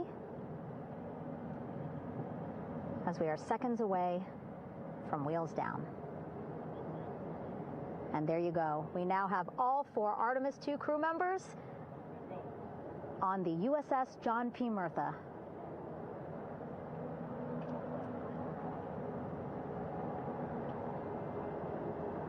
I'm sure they're happy to be out of the water and on this recovery ship with, again, 550 people on board, ready to welcome them home. But first, as we've been saying throughout the broadcast, just making sure the crew feel good. We reported that they were feeling good when they were in Orion, but those were just initial, quick, verbal assessments of how they're feeling.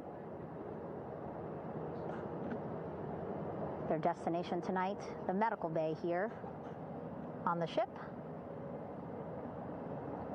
right after we power down the helicopters here.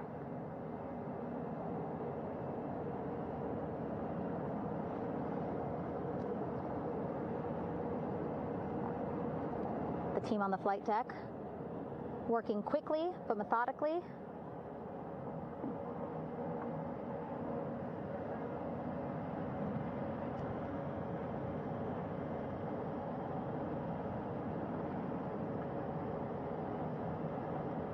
Waiting for just one more helicopter to touch down.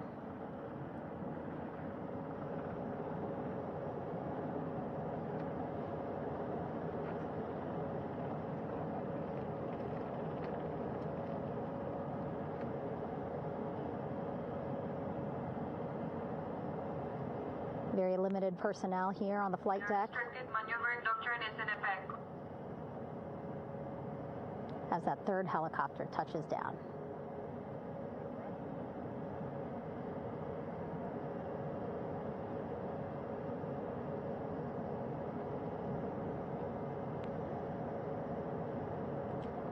The ship is at flight quarters. Stand clear of waiter decks, ACO frame 095, burn no cover stop side, throw no articles over the side, hold all trash and garbage on station. Flight quarters. While just a few folks on the flight deck itself, there are plenty more on some upper decks. I see in some of our views a very packed crowd overhead. Announcements being made over the ship's loudspeaker system, reminding folks to stay clear of operational areas like the flight deck, so that teams can work quickly to get the crew off of the helicopters and into the medical bay.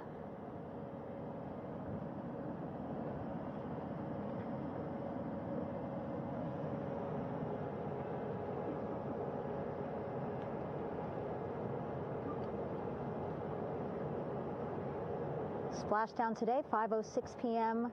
Pacific time.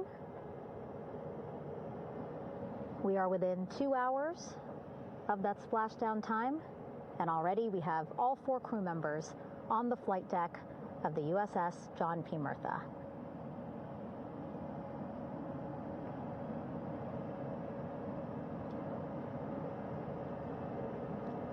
Again, crew waiting before getting out for the helicopters to completely shut down.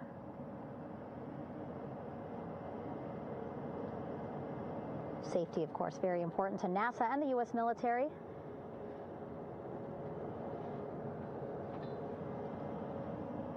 So we'll wait just a couple of minutes here before we start seeing crew members walk off the helicopters one by one.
All right, and now here we see pilot Victor Glover and mission specialist Christina Cook sitting on the edge of one of the helicopters, looking in great spirits. That familiar smile and laugh from Victor, I can see it from here. Christina, I'm sure, feeling the same way, just blocked a little bit by our camera here, but we'll see her here shortly. A photographer taking their pictures. Victor saluting folks on the flight deck. They look like they're in great spirits. Happy to be home, I'm sure.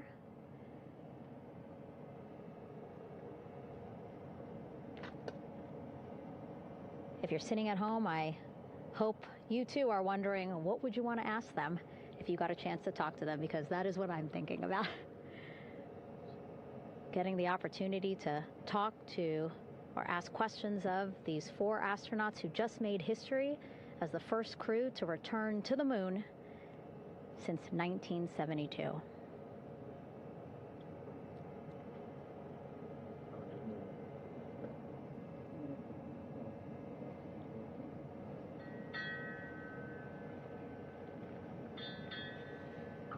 Oh, there we see Christina there, also smiling.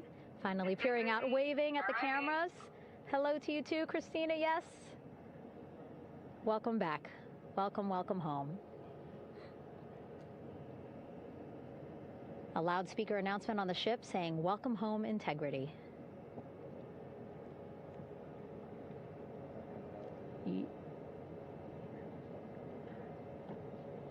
Victor in great spirits. I can't see who he's talking to, but I kind of think that he might be talking to his other 2 crew members.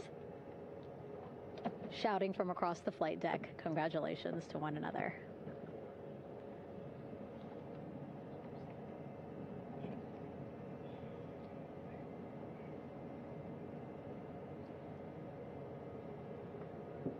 And so now we see some Navy personnel walking up to the helicopter.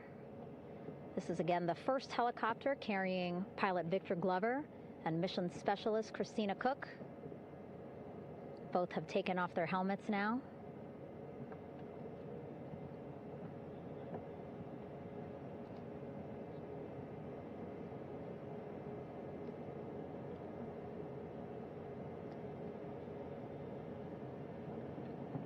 Some pictures, video to catalog this historic moment. A beautiful sunset just behind them here in the Pacific Ocean. Golden hour. These pictures will be beautiful.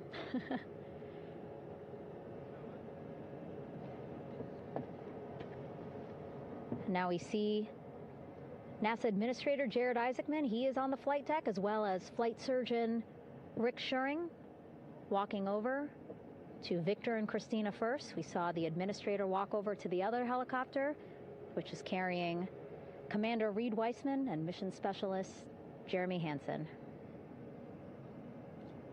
We heard from Rick earlier in the broadcast. Again, he said he's going to be out there on the flight deck to do another initial assessment of the crew, ask them how they're feeling, anything bothering them. But again, from what I'm seeing, they look like they're in great spirits and feeling pretty good for folks who just traveled 695,000 miles from Florida to the moon and now here to the Pacific Ocean.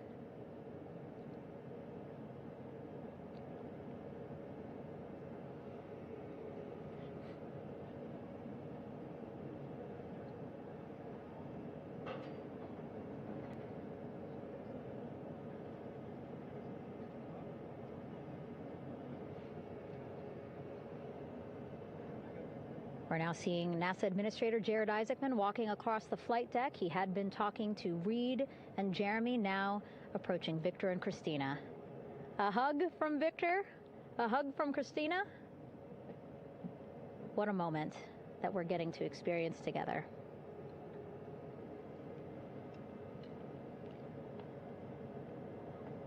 I'm sure congratulatory words. You know, we got to speak to the administrator live on this broadcast as well, and he said the kid in him right now, giddy, absolutely giddy at what we were able to accomplish today. Returning them home safely and in good spirits after a 10-day mission around the moon. And here we go. We're seeing Jeremy walking, waving across the flight deck, now on his way to the medical bay.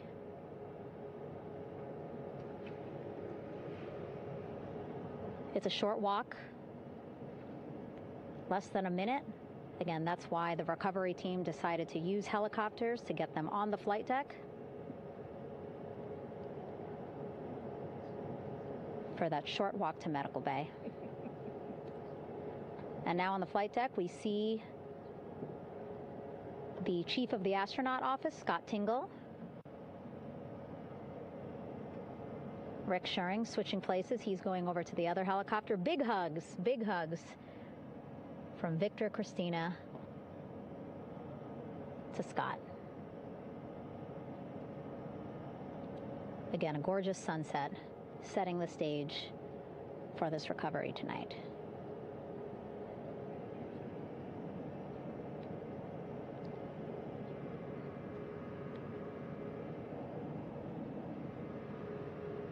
All right, and now here we are, Christina, making her way, looking thankful, grateful, happy to be home.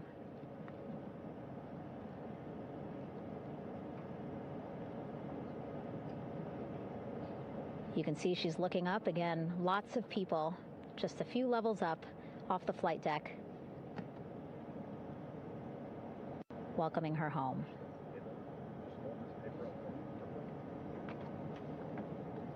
Scott holding the door like a gentleman, but back on his way to the other crew still on the flight deck.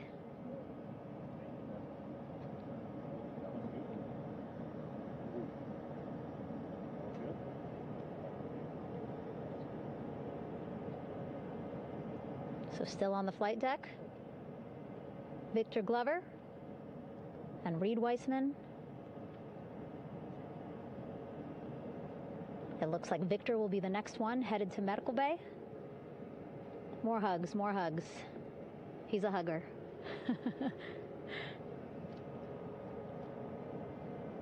Victor looking good as he walks across the flight deck.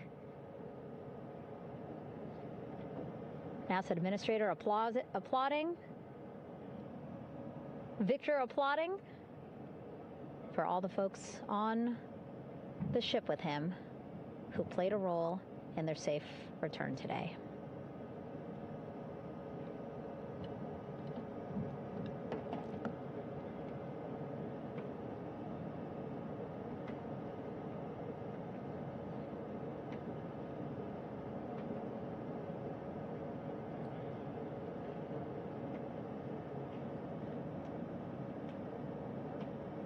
And finally, just one Artemis II crew member left on the flight deck, Commander Reed Weissman.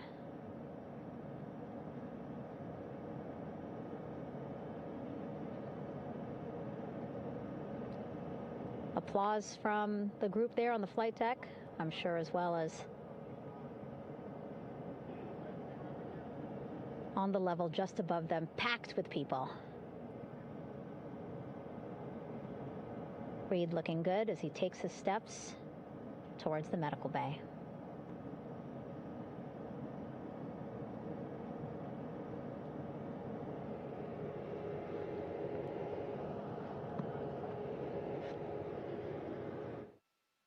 See our 4 Artemis II crew members back on the ship. Again, now they will head into medical bay, where they will be assessed by flight surgeons from both NASA as well as the Canadian Space Agency. A more in-depth assessment. When they get to medical bay, they will each have their own nurse. They will be helped out of their suits. And then again, we'll check to see that they're feeling good. Make sure it's not just adrenaline, but that they are feeling good from their long journey back from the moon. Beautiful shot of that sunset, illuminating our flight deck.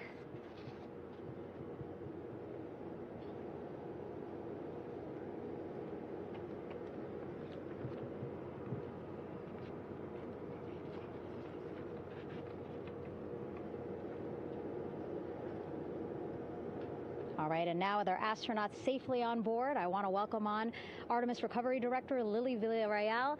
Lily, I don't know how you must be feeling right now. Ecstatic, relieved? So ecstatic, relieved. Of course, we still have to bring the capsule into the well deck of the ship, but this is a major milestone to have the crew here on the ship and in med bay. You know, our team has been preparing and working really hard, and I'm just so proud of them all. Everything went very well, just as planned. Our teammates in Houston, the flight control team was just amazing. We were able to have great conversations and communications about everything. And I don't know what else to say. I'm just so ecstatic. It's such a wonderful feeling to get to this point. Again, we still have to get the capsule, but this is huge for all of us in landing recovery, and I couldn't do this without my team, and of course the full support of the U.S. military. There's going to be lots of, high fives when we get the capsule back in, and I'm so happy that the crew's doing well, Ryan's doing well, and thank you for everybody watching. Yeah, it was great to watch the crew come back to the ship with you. How were you feeling when you were seeing them looking so happy to be home and feeling really good? The funny thing is that we had video of them from inside the Orion vehicle. They were like that from the beginning. When we opened the hatch, they were already out of their seats, having a good time, waiting for us to open the hatch. And they opened the hatch, and of course we did the first medical assessment. Everybody was doing very well, and they were just having such a great time with the medical team that was inside the capsule. I think they were all taking selfies with the phones that they have, probably talking about what they saw, and it was just smiles all around. They were having such a great time. And then we put them on the front porch when we were ready to put them on the front porch. And again, you could see they were just so ecstatic to be home and talking to everybody. So we were very happy to see all of that in the control room of the LFOC.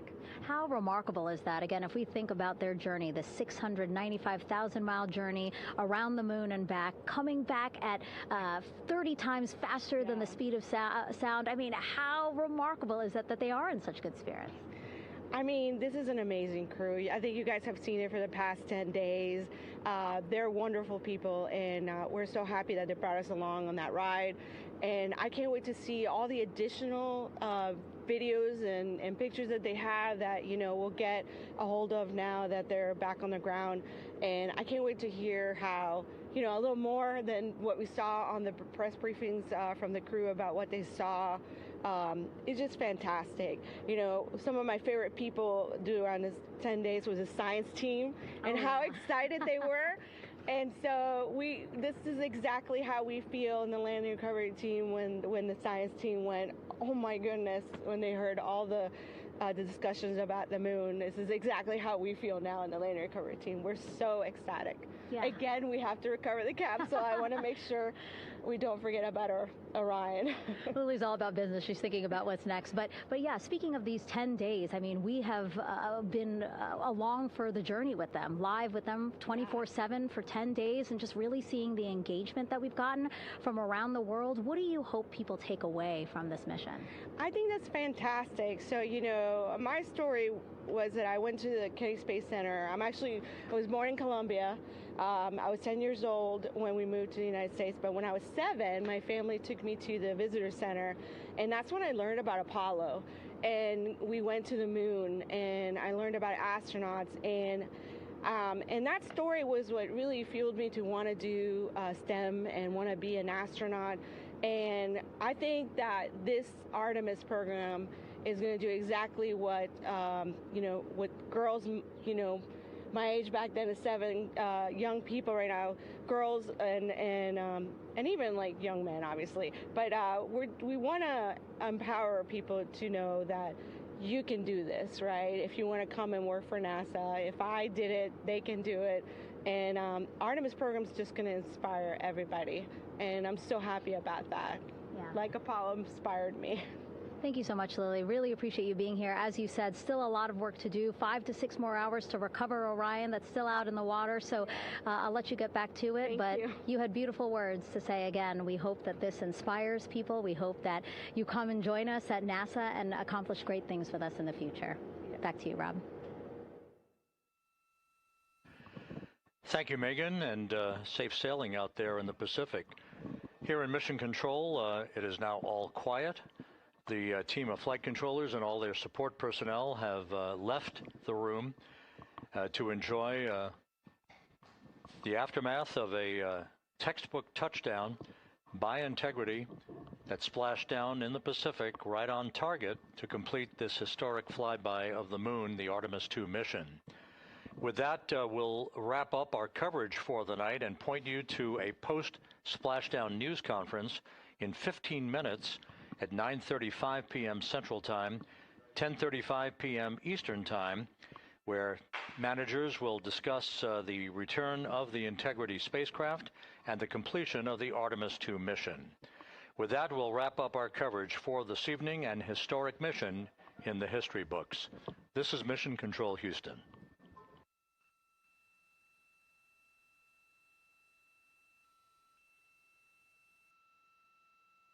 Main chute deploy. And we have 3 good main chutes. Houston Integrity, splashdown, sending post-landing command now. Splashdown confirmed. Copy splashdown, waiting on VLDR. Splashdown confirmed at 7:07 p.m. Central Time, 5:07 p.m. Pacific Time.